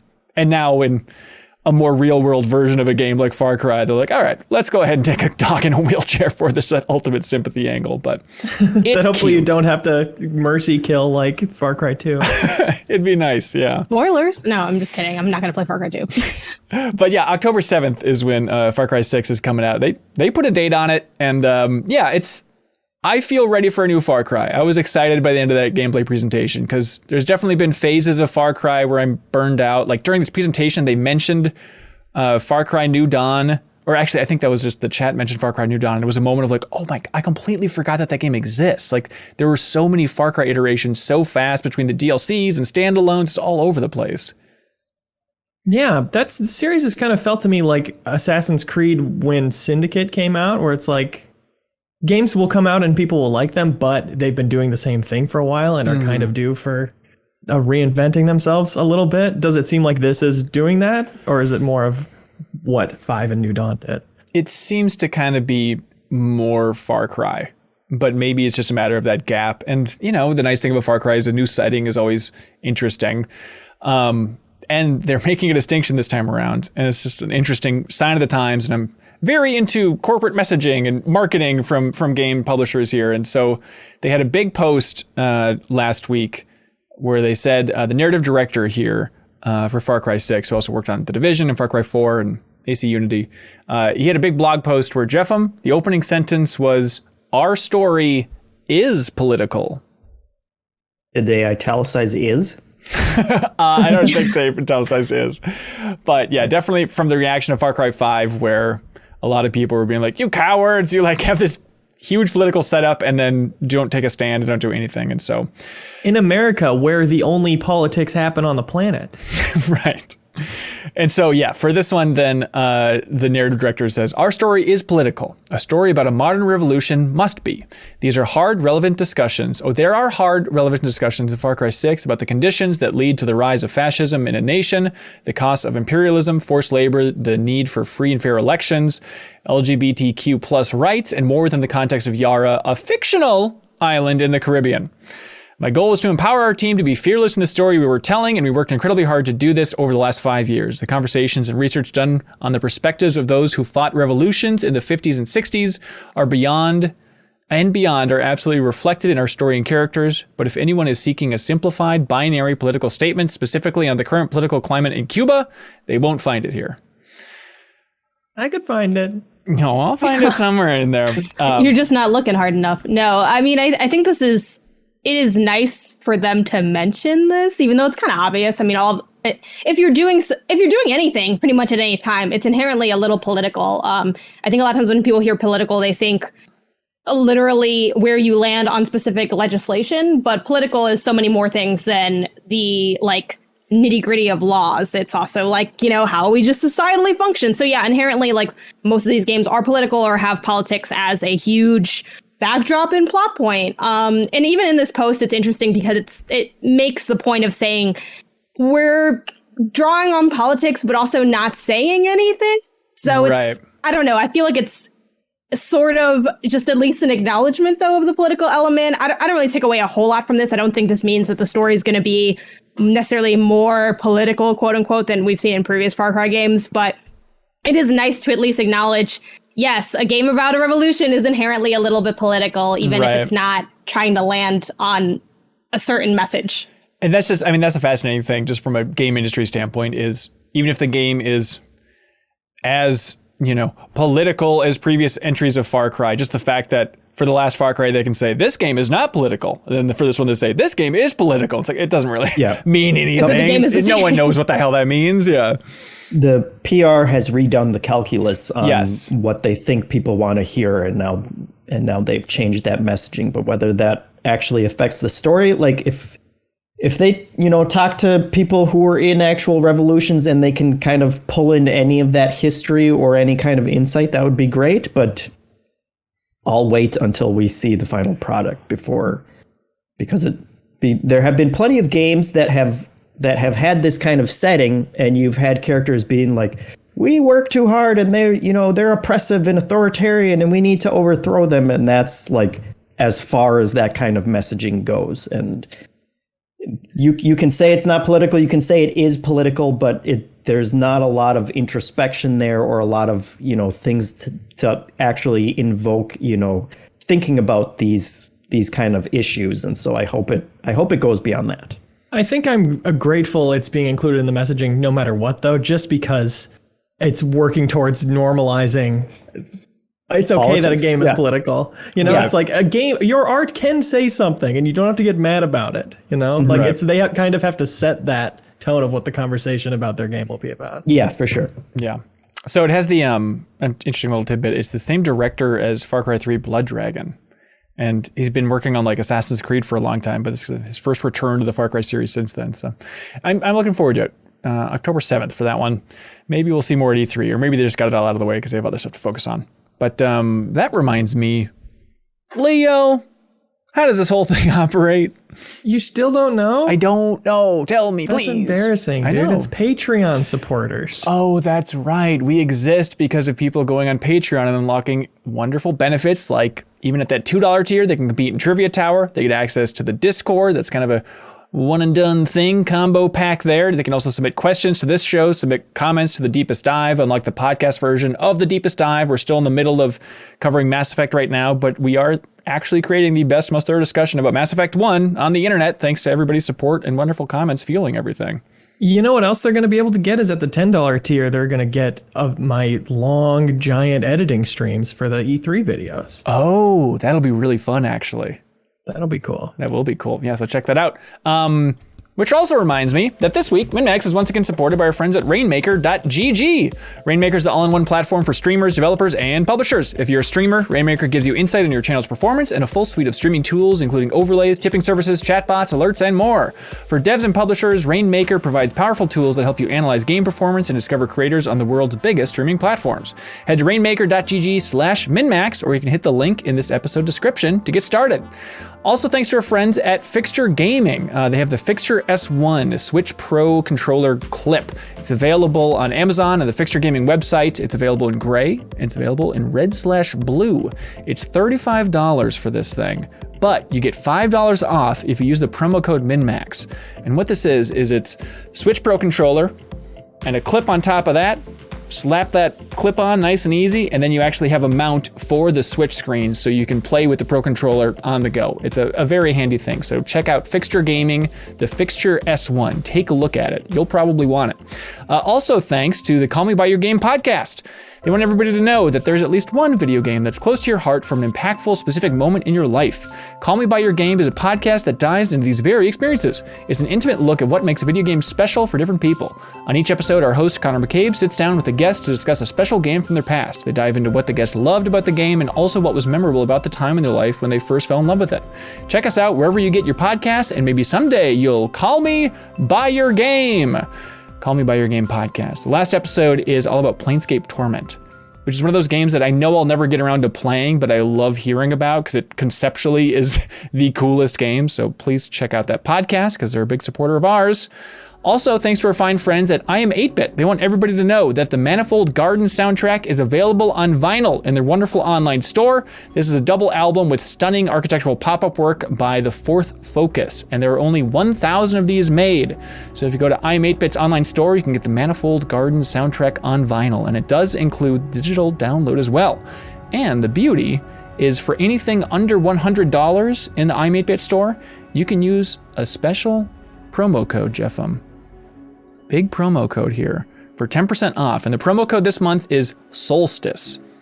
Solstice, as in summer solstice, but just the word solstice, all one word, obviously, for 10% off everything in I Am 8-Bit's wonderful online store. So please check that out. And I Am 8-Bit is so generous that each and every week they ship out a wonderful prize from their online store to a member of the MinnMax community who supports us on Patreon and submits a wonderful question for us to answer on the show. So we're going to choose our absolute number one favorite, and that person wins a Pac-Man Record Store Day 7-inch vinyl. Just a cool piece of Pac-Man art in honor of Record Store Day. So I know there's a lot of Pac-Man fans out there. Leo, I see your hand shooting up to the moon. But only one person can win this, the number one question. So look alive, everybody. Let's try to remember who it is. Ready to get to these community questions? Yes. Do it. Yeah. Janet, what type of community question are you hoping for here? The food ones. The food ones. Well, believe it or not, we got a couple food ones. But we can start with the good food ones. Troy Ellison writes in. He says, hey, CLCs, it feels like a common sentiment that E3 is something like a holiday for the gaming community to celebrate and get hyped for new games on the horizon. So my question to you is this. If E3 was a legitimately recognized holiday, where would you rank it against the classics? That's a very good question. Well, it'd be a week-long holiday, so that's pretty good. Give it a lot of points for me. Yeah, I mean, people get excited about Hanukkah, but you got 8 crazy nights here of gaming. So true. Fourth, Janet? It goes Christmas, Thanksgiving, Halloween, E3. I think it is up there with Christmas. It is damn close. When I think about like personal excitement, I enjoy Christmas. I enjoy my family. The presents, as an adult, they're usually fine. Maybe I need to, be better about telling my family exactly what I want. But here's the thing. E3 gives me things that I want that I don't have to ask for, that I'm surprised by. Whereas usually Christmas, you either ask for exactly what you want from family members and they give it to you, or you're surprised by something that's meh. Whereas this is just like conveyor belt of surprises and one of them's going to hit you hard, right? So there's a chance it's number one for me. I think it's Christmas, Thanksgiving, E3 for me. I think it's above Halloween. Okay. Halloween, if I could still trick or treat, that'd be a very dope holiday. But as of now, it's like I always feel like it's Halloween. I gotta hurry up and figure out something to do. Candy. They have candy sales. Stuff is spooky. The pumpkin cream cold brew is in season at Starbucks, and you get to dress up. You can dress up for horror E3. movies. Yeah, I dress up every day. I'm with Janet. I'd say fourth. Fourth? God, that seems low. That seems too low. Also, I just need to point out that Aaron T, watching us live at the Backstage Pass here on Patreon, it just has to let us all know 5 Elden Rings. Very good. Perfect. Well, now it's number 3. Okay. No, but if we added a food element to E3, then I could see it moving up higher. There is if a there was food like element. A traditional food that goes with E3. It would be like Donut Also, the King. season.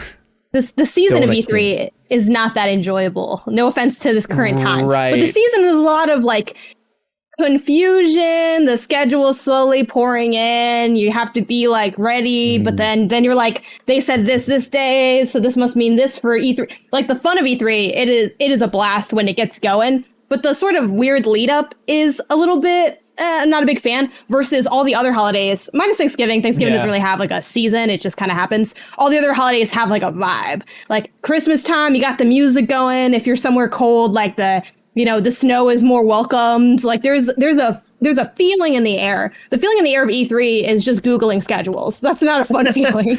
I think it would come though if it was a holiday. People would be listening to video game music for the month of June. That would be if we holiday-fied E3 game music. What would we eat? Like Doritos? I mean, yeah, it's Doritos, Mountain Dew, and then this is the anthem. I mean, it's just a giant bomb lockdown song.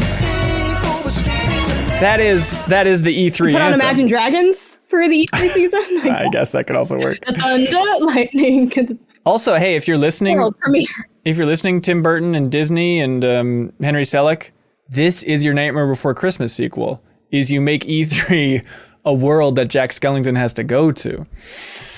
Anyways, hey, Morn writes in and says, "Hey, MinnMaxers, my question for everyone is, what is your opinion on gaming journalists hosting video game events?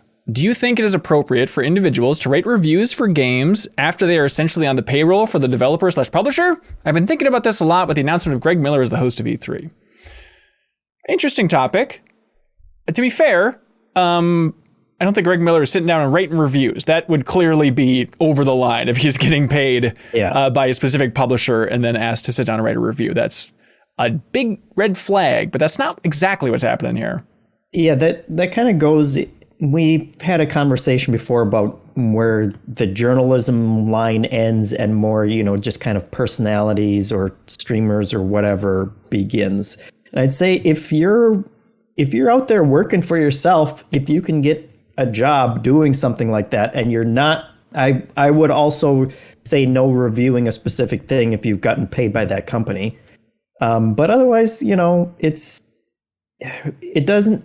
Not every journalist in the video game space has to be the most important, serious, quote unquote, unbiased person in the world. There's room for that shade of gray influencer. Yeah, I mean, I don't even know that it's a shade of gray as much as just you can enjoy things and still talk about them and be informative about them. Yeah, just as long as people know if you have some kind of monetary influence in the past or whatever. Yeah, all that matters is that people who like Greg Miller, if they miss that he did this and then go see him, what is he doing again? He's hosting E3. What's confusing about this, the Leo? Whole thing? Yeah. If he ever talks about a video game again, he has to say, "I hosted E3, full disclosure," and then it'll be fine. Yeah, basically. I mean, I think, and I actually don't know all the detail, even though I, do stuff that's kind of funny. And Greg was like, I'm doing this thing. I didn't ask so when you get your check, what does it say on the name or something? Because I think the other thing too is there's a difference between hosting an event where developers and publishers are involved and hosting something specific from that team, I'm just making up an example, like a Smash Bros showcase or something really specific where it's one publisher. I honestly imagine that. I'm guessing the people who got the talent, the 3 hosts that are there for E3, I don't think it was EA is solely paying for this one specific person or something. So I think that also changes it. And then, Ben, as you mentioned, writing a review is different than jumping on a podcast and doing a review. And as people already mentioned, ultimately it's all about just having transparency with whatever you have and making those judgment calls. For those who do follow Kind of Funny's content, you'll notice that Greg didn't formally review Bugsnax. He wasn't on that review podcast, I don't think, at all because of Pop Agenda's involvement with that game and that being his wife. So he's I'm just not gonna be involved. But then that also starts to get can get blurry in the sense of I know sometimes people don't want to review or talk about any game if they know someone working on the game. But the longer you're in the industry, the more people you meet, and where it you have to kind of decide and make that a judgment call. Is it that deep that it would affect you, or is it someone that I casually know happens to be credited in here because they did this one specific thing? I think sort of stuff fluctuates, and it's just about making calls, being transparent, and also deciding what you want for your career. You can be a little bit more on the personality, content creation end, or on the reporting end. And I think a lot of times reporters don't do a lot of hosting work because they seem more focused on the reporting aspect of the umbrella term of games journalism. Yeah, if Jason Schreier was hosting E3, I would probably feel a little different about it. But Greg Miller's a host. Why wouldn't you hire him to be a host for this kind of thing? And why wouldn't he accept a paycheck for hosting something like this? Right. And it's not like it's a hidden thing. I think that transparency is just key for all this stuff. And it's like if any people in that community are just outraged at that idea, like, you know, they can go find somewhere else. But as long as they know exactly what they're dealing with, I don't think there's too much harm done here. Really any. Doreen Clyer writes in and says, hey, CLCs, everyone talks about the big reveals and big trailers when it comes to E3, but what's the most underrated part of E3 that y'all don't think gets enough attention? Underrated parts of E3. I mean, outside indie game stuff. Yeah. Yeah, just kind of like the PAX Lite angle, or even just an opportunity to kind of package all these indie games together for the good old indie sizzle reel.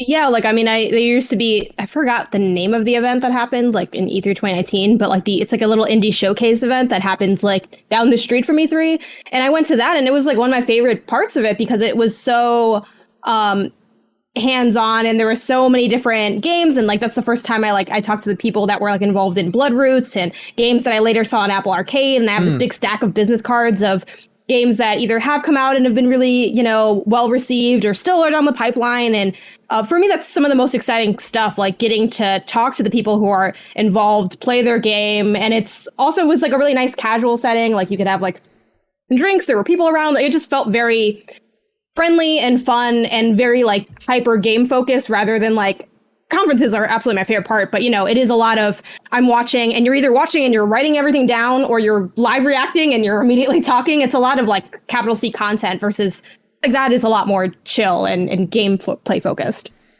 Yeah. Yeah. And I think like, you know, people talk about it, especially with the digital E3, like what we're missing out on. A lot of it's just kind of like the developer interaction. It's like a real thrill of E3 is walking around that show floor and just seeing developers talking to each other. And yeah, back at Game Informer, we tried to have like one-on-one developer filmed interviews and stuff, but that's like the amazing part. It's like, oh, letting these people get a chance to talk to each other. And obviously GDC is big for that as well, but just, I guess, making everybody a little bit more approachable because you never know what could come out of that. You know, like you look back at stuff like Hyrule.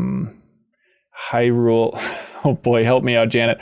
What's the dancing Zelda spin-off thing? Cadence of Hyrule? Cadence of Hyrule. Thank you. But like the origins for that were a little murky, but the most they really said was that like, oh, it's just Anuma met some of the developers at a bar, you know, and it's like, who knows where that happened and when, but that's the type of thing that could come from just a big developer just drinking somewhere at an event like E3. And then these connections happen and it results in really cool indie teams getting to make awesome games.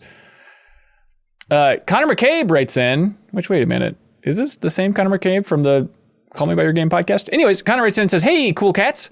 What are some pieces of art/media that you all hold in your back pocket for moments when you're feeling particularly down or stuck?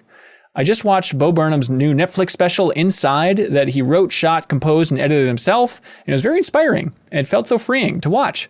Some others for me are Tim Robinson's I Think You Should Leave, Jeff Rosenstock's album 2020, and Kurt Vonnegut's The Sirens of Titan. Oh boy. Sirens of Titan's a lot to chew on when you're feeling down. Yeah, does anybody have a go-to thing for when you're feeling down? 30 Rock rewatches. Yeah. You'll find that's when I'm most depressed is when I start another 30 Rock rewatch. And then it's just all uphill from there, baby. Leo, I think about this more often than I should. But I think about one time you were watching 30 Rock and you like just filmed off screen with your phone just to capture one joke from 30 Rock. And I'm trying to remember, it was something about like Tracy Morgan or Tracy Jordan like .com sitting around and you hear a ticking clock. Do you remember this joke, Leo? Can you walk us through it? Yeah, it's just they're sitting, there's a loud ticking clock as they say nothing. And after like 5 or 6 seconds, Tracy goes, damn it, why did I get such a loud pacemaker? What I loved about that is you just filmed yourself watching that clip and then you laughed like a maniac. And what I loved is like, that's so genuine and so rare to like, you clearly were watching that, laughed like a maniac, then rewound it, took your phone out, filmed it, and still laughed like a maniac the exact same way. Yeah, it's that Perfect. good. It's that good. That's the beauty of rewatching it is I still enjoy it just as much and always find new jokes. Yeah. I didn't remember. Does anybody else have a go-to? I will watch The Neverending Story and Goonies until the day I die, I think, and just enjoy both those movies so much. That is very classic, both, man of your age.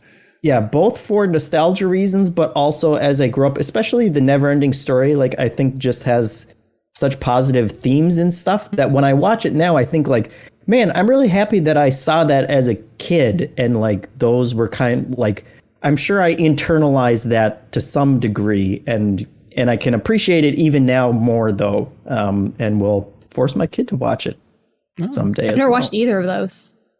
Are you his kid? Yeah, I'm old, so you're off the hook. But You can have a I've kid watched watch things one. that are old though. That's the thing. Like maybe I should add this to the queue. For me, it's like I also do sitcom rewatches all the time. I don't know if that means I'm always depressed. Let's not explore that today on this Okay. episode. Let's Cool. save it for later, Patreon thing. But yeah, lots of sitcom stuff. How I Met Your Mother, Friends, Seinfeld, The Office. But I really love watching the Ocean's movies too. And Ooh, interesting. Goodfellas. Oh my God. Okay, I've never seen the Ocean's movies. I understand that's Really? insane. I should probably Any watch of those. them? They're so good. No, never. I saw an ad for Ocean's 9 not too long ago, like on a DVD that I bought. It's a long story. The point is, I was like this avalanche, like that movie should have been so huge. It's crazy that it's like that movie does not exist. Leo, you're squinting like you didn't know that this existed. Ocean's 9? Yeah, it's with. They're doing Ocean's 9? No, they already did it. It's like a jug. It's Sandra Bullock. Do you have the cast there for Ocean's 9, Leo? I thought that was Ocean's 8. It was 8, I think. Right? Whatever. Look, the point is Ocean's 8 then. But it's weird. Yeah, Ocean's 8 was great. A lot of people said it wasn't good, Yeah. and I got comments. It was good. Leo, do you have the cast for Ocean's 8 then? Yeah. Run down that cast. It's insane.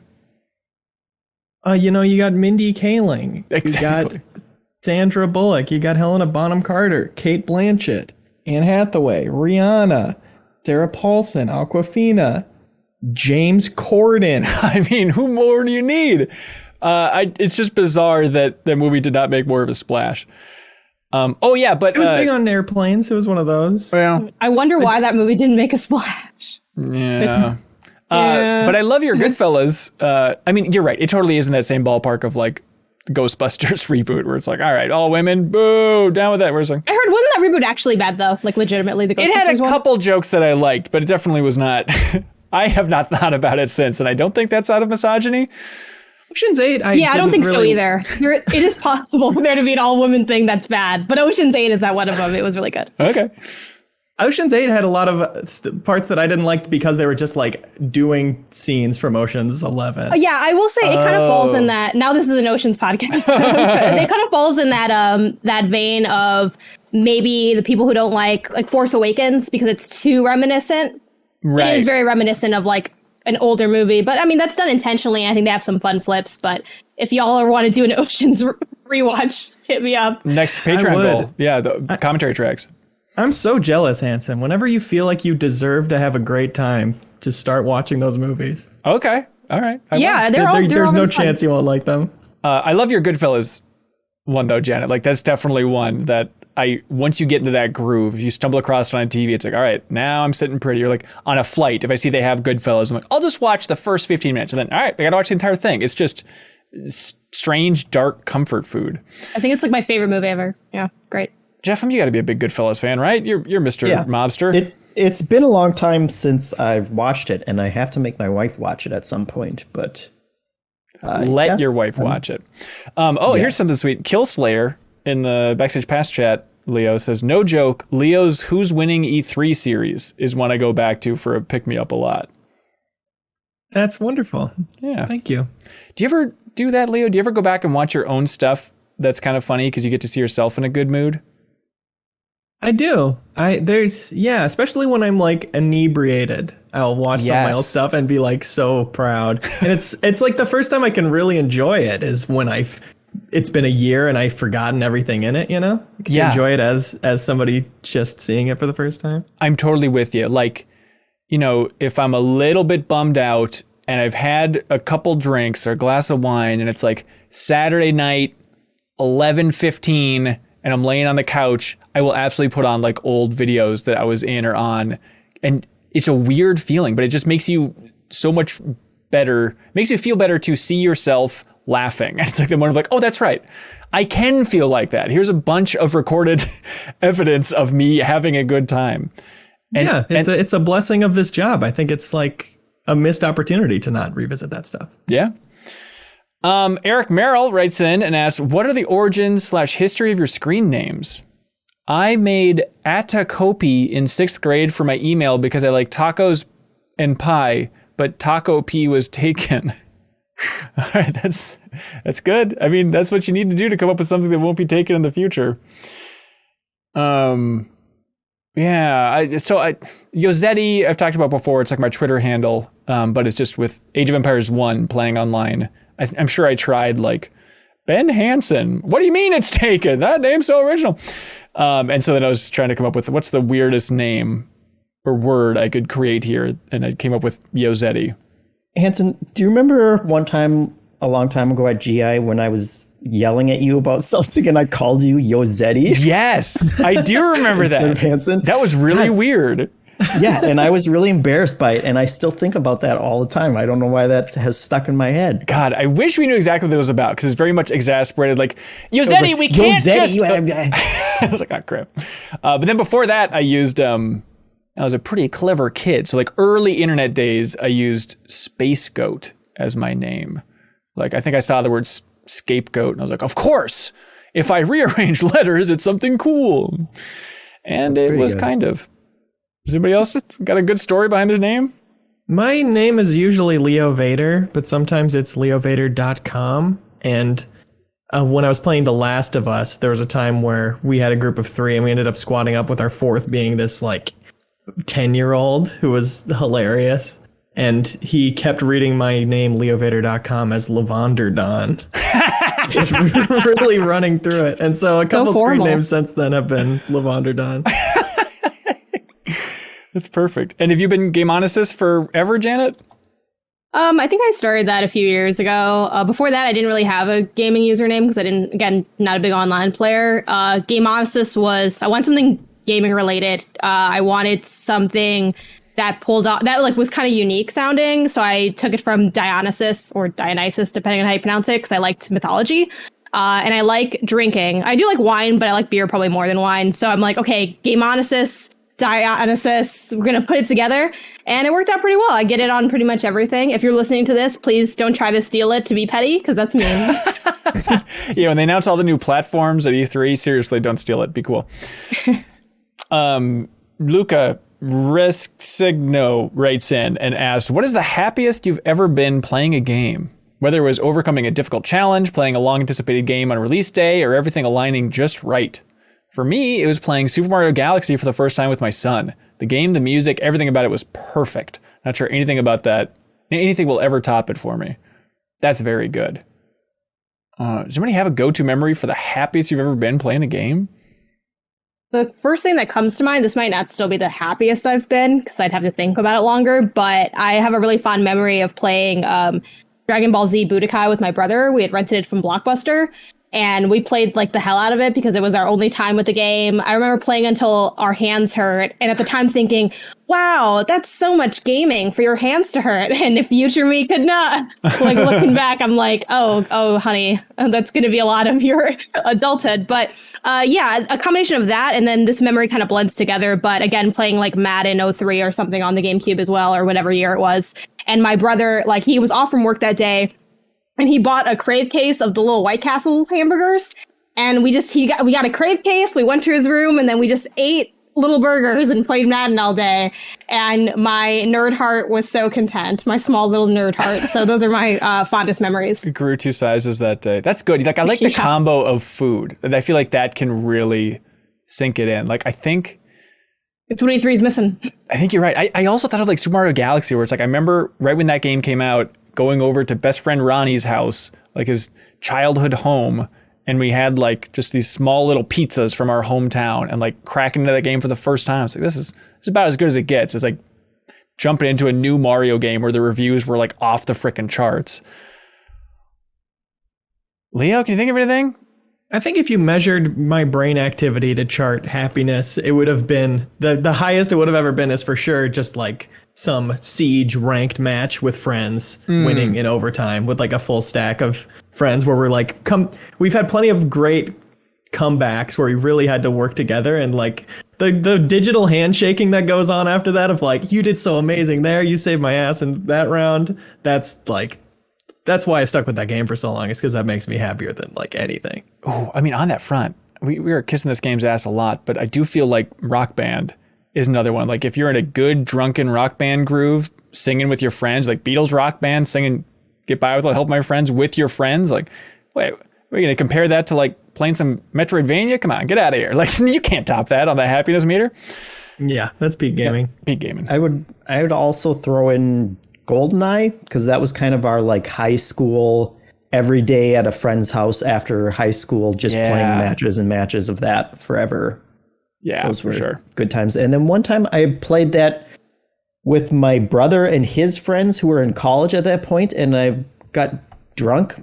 It was probably one of the first times I had gotten drunk as well. But then I played GoldenEye against them, and I still just kicked everyone's ass. Way to go! And the whole time I was like, "I'm drunk and I'm doing better than you," and which I'm sure they all found very annoying. But for me, it was very entertaining. You sound like a really cool guy to hang out with. Yeah, it was a trick pack. Mike Sweet writes in and says, "Hey, I'm convinced video game series, I'm sorry. I'm sorry. I'm convinced video games will never end, but do you think you'll be alive when the final game in the following series releases? By final, I mean final. Pretend there's no chance of a reboot 30 years after you leave us. Simple yes or no is good enough for me, but feel free to explain." Well, thank you, Mike. Okay, so will we be alive to see the final version of these? Dragon Quest. No. No. And we're saying it could get rebooted later and we wouldn't count that? No, reboot counts as it living on. Everything's going to get rebooted. Every single thing that you could list here will end and then be rebooted. Okay, like 100 years from now even? Yeah. I mean, look, Leo, I bet 100 years ago, people were like, Felix the cat is eternal. I mean, like, I bet people were really confident about, I don't know, what was the hot... When was the last time a new Felix the Cat thing came out, Hanson? Honestly, he will also be now. Rebooted. I mean, he probably... I'm sure it was like 2007. I bet you're totally right. Rebooted. Okay. So you're saying no matter what, everything will come back. Okay, what... I still want to hear him. Okay, Final Fantasy? Will anybody here outlive Final Fantasy? No. Yeah, no way.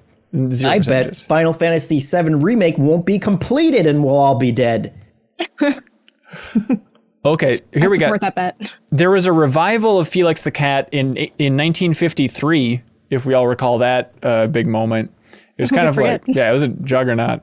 Count it. And then in 2008, on Don Oriolo's Felix the Cat blog, there were plans in development for a new television series, a 52-episode series. But maybe that just never saw the light of day. That's really weird. Okay. Or it's just taking this long because it's going to be so good. Mm-hmm. Oh, I can't wait for that new Felix the Cat. Mario? No. Sonic? No. Yes. Ooh, you're going to outlive Sonic? Yeah, why not? Even though I will say at the end of the presentation that just happened, they were like, because what is it, 30 years of Sonic, right? That we just hit? Was it 30? They said, so like here's to 30 years of Sonic, and here's to 30 more. And it felt like a threat. It felt like a threat. It's an attack. I didn't like it. But yeah, I'm going to say I'm going to outlive Sonic. Why not? Not if you count fan games, but I'm going to say yes. Okay. All right. Halo. I feel like I could maybe outlive the last Halo. Hell yeah. That thing's spiraling the drain. I mean, how long am I going to live? In best case scenario, 60 years. And that's like a Hail Mary. I don't think Halo will be around 60 years from now. Do like books count and comics? I think video games only. I think video games only here. I think they'll have a goodbye to Halo. They'll have a this is the last game. Do you think? And then they'll reboot it 2 more times after that. Yeah. Okay. But even that. All right. Elder Scrolls. I mean, if they come out every 13 years, I don't think we'll outlive it. We'll always be between Elder Scrolls. Yeah. Yeah. That's true. We'll measure our generational family leaps in Elder Scrolls. Yeah. Smash Brothers is an interesting one. Ooh. Because not to be dark, but we're probably going to outlive Sakurai. And will Nintendo break that seal of making a Smash without Sakurai is the question. Man, Nintendo's the dark horse of this entire line of questioning. Because if like anyone, I could see any other company being like, all right, like Konami could be like, we're not going to make video games anymore, but we'll sell Silent Hill to someone else to keep making games. But Nintendo could just hold on to these things forever. Yep. In their little Nintendo vault, where they keep With all the cat skeletons. Yeah. Yeah, that's tough. Good one, Mike. Thanks for making us think about our death for a long period of time. Speaking of death, Travis Brinkley writes in and says, "Hey, MinnMax, what are your thoughts on Knack?" It gets a bad rap. I feel bad that Knack has been memeified. Let's see. I'll just keep talking and see how long Jeffem keeps nodding. I feel bad that Knack has become a meme because even though it's not the greatest game, we should support things like Knack. We should support Sony funding AA different platformer type things. And there were a lot of developers on that team that were really talented in the PlayStation Japan studio. I remember talking to Mark Cerny, name drop, about the team behind Knack, and he was talking about how a lot of the artists had worked on Shadow of the Colossus or working on Knack. There's a lot of good folks that put in a lot of time on that game, and it was fine. People say that about cameo elements of power too, right? I think there's a type of launch game that people do just write off like that. Don't treat as a real game. Right. Yeah, and I also feel bad because that felt like kind of Mark Cerny wanting to do a mascot game again, and just kind of tell a fun kind of family friendly story, and it didn't set the world on fire, and it wasn't the most amazing game ever, but it didn't deserve the crap that it got. I think it would deserve the crap if it was somebody like a Cliff Bleszinski coming out and being like, look at me, new mascot coming through. But the fact that it was Mark Cerny being like, hey, I want a creative director game. It's been a long time. Marble Madness was a long time ago. I don't know what the last game he technically was a creative director for. Probably Marble Madness. But him Hatred. actually, what's that? Hatred. Oh, Hatred. That's, oh my God, that's right. But the fact that he's spent his adult life looking at numbers and photos of ears and stuff, and he wanted to get back in the creative ring. I think it was something to celebrate. And he wasn't even as egomaniacal as to think that it was the new mascot for Sony. I talked to him before that game released, and he's like, oh no, this isn't a mascot. Mascots are dead in the game industry. This is just us trying something. Leave us alone. Just a cute guy. Yeah. So leave it alone. Knack is the mascot for MinnMax, though. We should have mentioned that. Puzzle writes in and says, as a European, I was extremely offended by your appetizer question. Mini burgers, chicken wings, jalapeno poppers, nachos? He says, this is not appetizers. This is fast food. Well, look, I don't understand. Mr. Fancy Europe. Maybe we have a different definition. What's a European appetizer? A bougie appetizer? I like oysters, but I feel like no one likes that guy who says oysters, so I wasn't going to say it. Yeah, it's probably like a plank of wood with some leaves on it. I don't know, that's rude. When I catered events, the first one I ever worked at, the first appetizer I ever carried, I remember was chorizo stuffed dates. That's a pretty fancy appetizer. That is. Puzzle asks here, Pusel? I don't know, I'm sorry. What country in Europe would you like to visit to eat some real cuisine, as he puts it? I don't know. I don't even know what the cuisine is, to be honest. Well, it's all over the place. I've never been to Italy. Spain. Italy is the place to go, Jeff. The answer is Italy. Have you been there? Yeah. Have you been to Italy, Jeffem?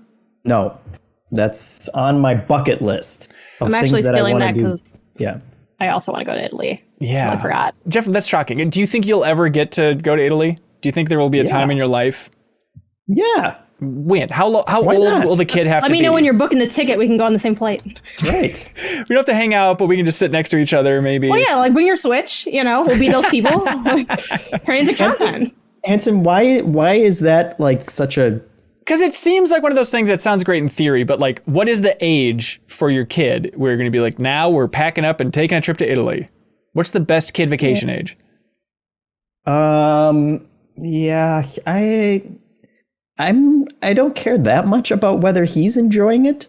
Okay. I want to get past I'm going to scream the entire time on the flight. Right. Once he's old enough that I can sit him in front of a Pixar movie and survive the flight, then we'll go. And I don't care if he's not forming long-term memories of it, I'm forming the long-term memories. Right. He's going to remember Luca more, the upcoming Pixar film taking place in Italy, than he will the actual trip to Italy. Sure. Okay. Supreme Commander of the Cyber Chihuahua Ninja Army, thanks for your support, I guess, asks pancakes, waffles, French toast. Rank them all from best to worst, Janet. Pancakes, waffles, French toast. Okay, I'm going to assume that these are like the best tasting of each of these categories. So No, I'm gonna I'd say this is straight up solid 6 out of 10 for all three. Oh, okay. Then number 1 is waffles, number 2 is French toast, number 3 is pancakes. That's correct. French toast, number 1. Thank you. Waffles, number 2. Pancakes, we're like on the same. We're going to be eating waffles in Italy. I can feel it. Right. Ooh, Italian waffles. I can't fathom not having French toast as number 1 on that Correct. list. It's a different category entirely for me. Well, French toast is I'm thinking Belgian gourmet. waffles. Not Sure. like your Eggo. I'm Lego also my Eggo thinking- waffles. Sure, I take 6 out of 10 French toast over 9 out of 10 waffles, though, is the thing. Ooh. I feel like French toast is so ambitious that when it's not that good, it tastes worse than a not that good waffle. Yeah. Too Yeah. eggy. That was my rationale. I Yeah, like, it's going to... I hear you You there. go to a Jordan. diner and try to order French toast? Like a crummy diner? The thing is, no. I kind of like that. Sometimes when French toast is like not greatly made and there's just like a chunk of fried egg kind of like attached to the side, it's kind of fun. It's kind of good. Anyways, Matthew But it's Weatherly. number 2 good is mine. Yeah. Okay, all right. Matthew Weatherly writes in and says, "G'day, MinnMaxaroos. Do you all remember Excite Truck on the Wii?" Of course, we remember Excite Truck on the Wii. He says it allowed you to listen to music of your choice while racing. All you had to do was upload songs onto an SD card, and presto, you had your own tailor-made soundtrack. My brother and I love this feature, and we try to surprise each other with new weird songs every play session. I seem to recall there was another Wii game that had this feature as well, that involved deep sea diving. Endless Ocean? Maybe? I don't know. Anyway, my question is, why is this feature not used in any games today? And do you think it would be a welcome addition? I can imagine integration with Spotify and other music services being a big thing, but it doesn't seem like it is. Okay, so we can tell from this email that this guy must be pretty young because obviously he doesn't remember that the original Xbox did that for every game. That was one of the coolest things about the Xbox was that you could upload your own MP3s to it or whatever, or put in a CD, I think it read them from, and then have your own custom playlist for any game. Tony Hawk games with your own custom soundtrack? It was amazing. Forget about it. 360 had that too. We had like a digital media center that it was connected to, that it would stream music from. That was dope. And I think Forza Horizon had Spotify integration. I remember there's some game a couple years ago where they were like proud, like, yeah, Forza Horizon 4 has the Spotify playlist. I think there's another one. Dangerous Driving. Ooh, that's Anyone? right. That's what it was. Yeah, it was such a weird choice for like being the proud, like, we're the first to have Spotify integration, but I think it was Dangerous Driving. Yeah, I don't know why that went away. Yeah, it's I mean, because you can put your music on the speakers and turn Yeah, the but game still, music down. Leo. But most consoles too have integration of the Spotify app too. Like I was listening to Spotify when I was playing the Pathless on the PlayStation 5. Like the Pathless doesn't have MP3 upload options, but I can just toggle over and have that running and like tweak it with the in-game audio. So I think that's probably why it's not really there as much. It is definitely a bummer to have it be like replaced with Spotify, something not everybody has or wants to have. Yeah. Hoots writes in. We got a Hoots question, y'all. He says, hey, dumb question. Squall's Gunblade in Final Fantasy VIII, is it cool or is it lame? Okay, Leo, here's what this is. This is a giant sword. Think of like Cloud's Buster Sword, but a little bit smaller. But then the handle of it looks like a pistol, and there's like a barrel on the bottom. And that's what Squall uses in Final Fantasy VIII. And I've never really thought too much about this. It's just, well, that's Squall's weapon. But do you think that's cool or is it lame? Going off of just this information, I think it's cool. I think it's practical. Yeah. You know, it's funny, you know, this weapon can be iconic, like Evil Dead 2's, you know, chainsaw arm, but it's like, he's just the same as holding a chainsaw, you know, but something that adds combat options. Bayonetta's gun feet, for instance. Right. These are the weapons that I find cool. Yeah, like I think it'd have been a lot cooler if in the Civil War, on their, instead of just like a bayonet on top of their rifles, they just had like Cloud's Buster Sword like sitting on top. We all agree that would have made a cooler Civil War, right? But so this Gunblade, the handle is a pistol? It kind of looks like a pistol handle from what I recall. Let's see. But so then you hold the sword by like a crooked pistol handle? You hold the sword by a crooked pistol swing handle. that sword? Video game magic. He's really strong and good looking. It's kind of his two things that he's got going. And it's kind of like the All cool right, well, weapon to use. Leo said it was cool, so I guess I'll have to defer to him. All right, there we go. Sean Mason writes in and says, "Hey CLCs, I have a fun story to tell you about one of my students. I took my honors students outside to observe nature. Afterwards, I told them to think about what they had just seen and jot down some of their thoughts. For homework, they were tasked with writing a haiku about nature. For the most part, I was impressed with their writing, but one student had the audacity to give me this haiku. Stillness of one's mind. A lone pebble alters fate, rising from the depths. On the surface, it seemed great, but it seemed a bit familiar to me. So I took to the internet. Come to find out it's a haiku from Ghost of Tsushima. Yeah. I've seen plagiarism, but plagiarism from a video game is a first. That's outrageous. And then they asked, do you have any funny stories about plagiarism from when you were in school? I was on the school newspaper in 7th grade, and I remember our editor-in-chief wrote a ton of articles, so we started to be suspect and to Google them, and yeah, a ton of them were plagiarized, including like this Halloween cupcake recipe. That's the one I remember catching around for some reason. I don't think we ever said anything about it, but there you go. Were the cupcakes good? I don't know if anyone ever made them. Ugh, that's damning. You ever hear those stories about like Joe Biden back in the day? It's like, God, was it the 80s? He had a long streak of plagiarism, and when you go back and like actually look at it, it is shocking. It's like, Jesus Christ, man. Plagiarizing like JFK, like people know who you're getting that from. And it's like clearly like first person stuff too, of like, let me tell you a story about my life. I remember I was kind of a goody two shoes kid, and so I feel really bad about this, but maybe it's not that big of a deal in retrospect. But in 9th grade, I was writing a book report, and I remember writing in the book report it was about shipping news, the book Shipping News, if anybody remembers that. And I said, this book builds up a memorable web of characters that you are sad to say goodbye to when you're done. And that was fully lifted from GameSpot's Grim Fandango review that I had just read. And I just put it in there. Hey, I was so petrified, like, I hope Mrs. Haug doesn't Google and find this Grim Fandango review, but that's fine, right? Is that plagiarism, Jeffem? Or just lazy? Probably. Okay. When I was in the 6th grade, I plagiarized a paper it was some science class. I can't remember what it was, but the novelty of it was I copied like the definition from an old Encyclopedia Britannica CD, because that was before internet days, and it was like hilariously just scientific jargon, like the entire thing, and it was just a wall of text that I turned in, and the teacher gave it back to me afterwards, and she just wrote on it like, "Are you sure you wrote this whole thing yourself?" with a question mark and But I didn't get in trouble for it, but I felt bad for it. You should definitely feel bad. So don't, if you have an old CD of Encyclopedia Britannica, don't copy any definitions from there. What am I supposed to do with all these old Encyclopedia Britannica CDs I've been holding on to? That's private information for you now. You put it into that Far Cry gun and you just start shooting. Hell That's yeah. right. Well, that's how they should do it. Ammo. Instead of like putting on your own music into the console, you just put in your discs and you get more ammo for your gun. Ooh, like Monster Rancher, except it's just ammo? Hell yeah. Right. All right. What do y'all like for question of the week? I like, personally, if I may just shove my opinions down your throat, but that's what podcasts are for, Ren. I like the E3 as a holiday. That was good. I like the game series death date question.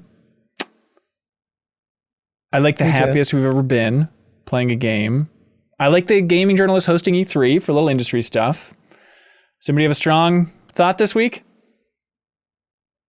I like the E3 holiday one. It's fun imagination at play there, you know? Yeah. What would that be like? Yeah. What kind of world would that be? What kind of world? Yeah, Janet, I see your slate nod. Yep. All right, there it is. Yes. Troy Ellison, congratulations. I'm8bit will ship out that Pac-Man record store day. You can listen to it at any volume you want. And now it's time for something we call Get a Load of This. All right, Jeffem. Wow us, dude. get a load of this. This was a Sean Murray tweet from 7 hours ago. This was also in the Discord, full disclosure, because I was running up short on gets a loads of thises. But it just says reflections, fur, flying pets, refractions, rain and weather, more stars, bite, beat, expansion, parallax, occlusion mapping, new warp effects, improved photo mode, new particle effects, improved light shafts, DLSS, and increased biome detail. And then a trailer of all the things that are out now for the upteenth No Man's Sky update that they have been working on for like 5 years for free just to make that game better. And that's super cool. That's amazing. Yeah, I wonder if they're going to do more crossover stuff. Like they put the Normandy in it for the timing with the launch of the Mass Effect remaster, but I wonder if that's an avenue of them being like, do we put the NBA in No Man's Sky? Do we start to go the Fortnite route? Hey, get a load of this. I don't know if I'm not proud of it, but I listened to every episode of Pendulette's podcast because just a while ago I determined in my mind that like I really like Pendulette's voice, and now I just can't stop listening to that podcast for it. But on the latest episode, he talked about filming his cameo in the Borderlands film in Hungary. Is that the same thing? Anyways, the point is Hungary. Budapest, Hungary. That's what I was thinking of. Budapest. But he talks about being there with Randy Pitchford, who he calls Mundane Randy. That's the big name for Randy Pitchford there. And he talks about how Randy Pitchford brought his drone, and they were staying in the Four Seasons in Hungary, and they opened the window and took the drone off from the coffee table and then flew it out over the Danube, and then came back and tried to fly it in, and they missed the window and just slammed the drone into the wall of the Four Seasons in Hungary, and it crashed to the ground. So if you're wondering what Randy Pitchford's doing with his life, it's flying drones at night in Hungary. So it's a cool life. Janet, you got one? Yeah, get a load of this. I'm not sure like how old this is or when it first dropped, but I came across like the Barbie website, like the dolls, you know? Yeah. And they have Star Wars Barbie dolls. Like what? It's marketed toward adults, like adult collectors. Like, and they label like this is for like the adult collector market because they're really expensive. They're like $100 a piece. You can get the full galactic gift set for $240.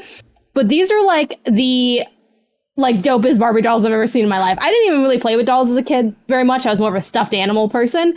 But like, it's basically like, what if you had a stormtrooper, but they were like super fabulous? Or what if C-3PO was a baddie? This is the world that we're in.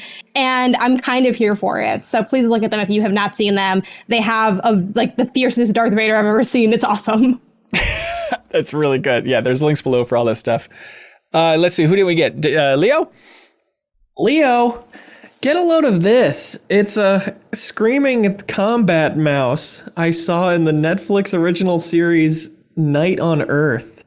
It's a nature documentary focusing on like night footage with super low light cameras. Yeah. And things. And I've been liking nature documentaries lately. I feel like I didn't want to watch them for a long time because I felt like they were going to be learning, and I'm not really into learning, but it's really just watching random crap in nature, and it's very entertaining. This is a great example of that. They do not say what this mouse is called, but it's a minute-long clip of it fighting and killing a scorpion, and then howling into the air like a wolf.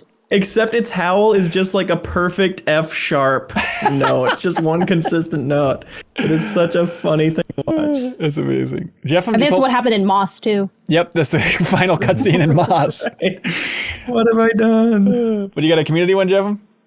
Yeah, this one's from Mike Lynch. It is a YouTube video called Cardboard Bernini Official Trailer.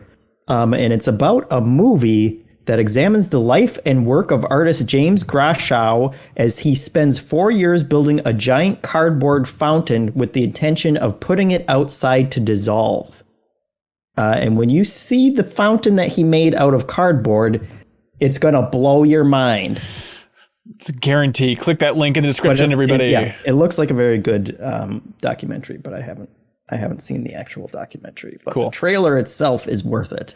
Yeah, the get a load of this channel in the MinnMax community Discord. It's the greatest news feed on the internet. It's just a constant stream of people posting good, interesting stuff. So thanks everybody who jumps in there and posts something good. Let's see.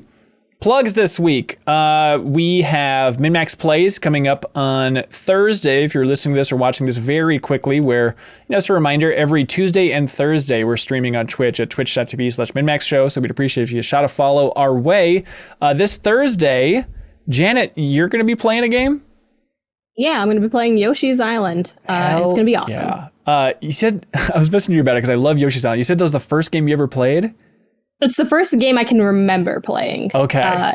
But it's pretty close to the first game I ever played. Perfect. And it's going to be great because you're going to be playing for a couple hours. We'll probably not get to the point where you have to do the long maze or whatever the hell that super rough level later in the game is. So you just get like the beautiful early sections of Yoshi's Island. I just want to taste it, Yeah, I get it. So you can check that out over on our Twitch channel. Also check out the new episode of Crossfade, our music podcast hosted by Matt Helgeson. The episode coming out on Friday has Jason Graves on it, who's the composer for Dead Space, the Tomb Raider reboot, a bunch of other great stuff in the games and game space. And they're going to be talking about Rush's 2112, and I forget what the other album is, but it's a very fun podcast, and there's been an interesting string of game composers jumping on to talk about their thoughts on music outside of the video game arena, and it's fun to listen to. So check out Crossfade on your favorite podcast app. All right, anybody else have a plug for anything big coming up? I want to donate my plug to the library. Get a library card and go to the library. It's dope. There it is. Libraries, everybody. And thanks to everybody at the $50 tier on Patreon. If you support us at that $50 tier, we'll create a custom thank you video, whatever you'd like. We'll sing a song. We'll read a poem, whatever you want. And then we'll also read your name on every episode of the MinnMax Show podcast. And you're in the description of everything we produce. So thank you to Fixture Gaming, Call Me By Your Game podcast, I Am 8-Bit, Rainmaker.gg, Mirko Arico-Torreno, Zachary Pligge, BeatenDownBrian, Andrew Uerkwitz, Jawarhello, Real AF TV, Mark Seliga, Ludwig Roque. Leo, see if you can guess the next one. You said Andrew Vala already? I didn't, but he's actually just one away. So we'll count it, Leo. Andrew Vala, prettygoodprinting.com, Yarrow, SpiralInYourEyes, Richard Smuts, Clint Farley, Spider-Dan, Preetham Yarlagadda, Clayton Myers, Starkiller, Steve Bamdad, SlyckNic, and Jesse Vitelli. Thanks so much, everybody. Be good, have fun, let's go.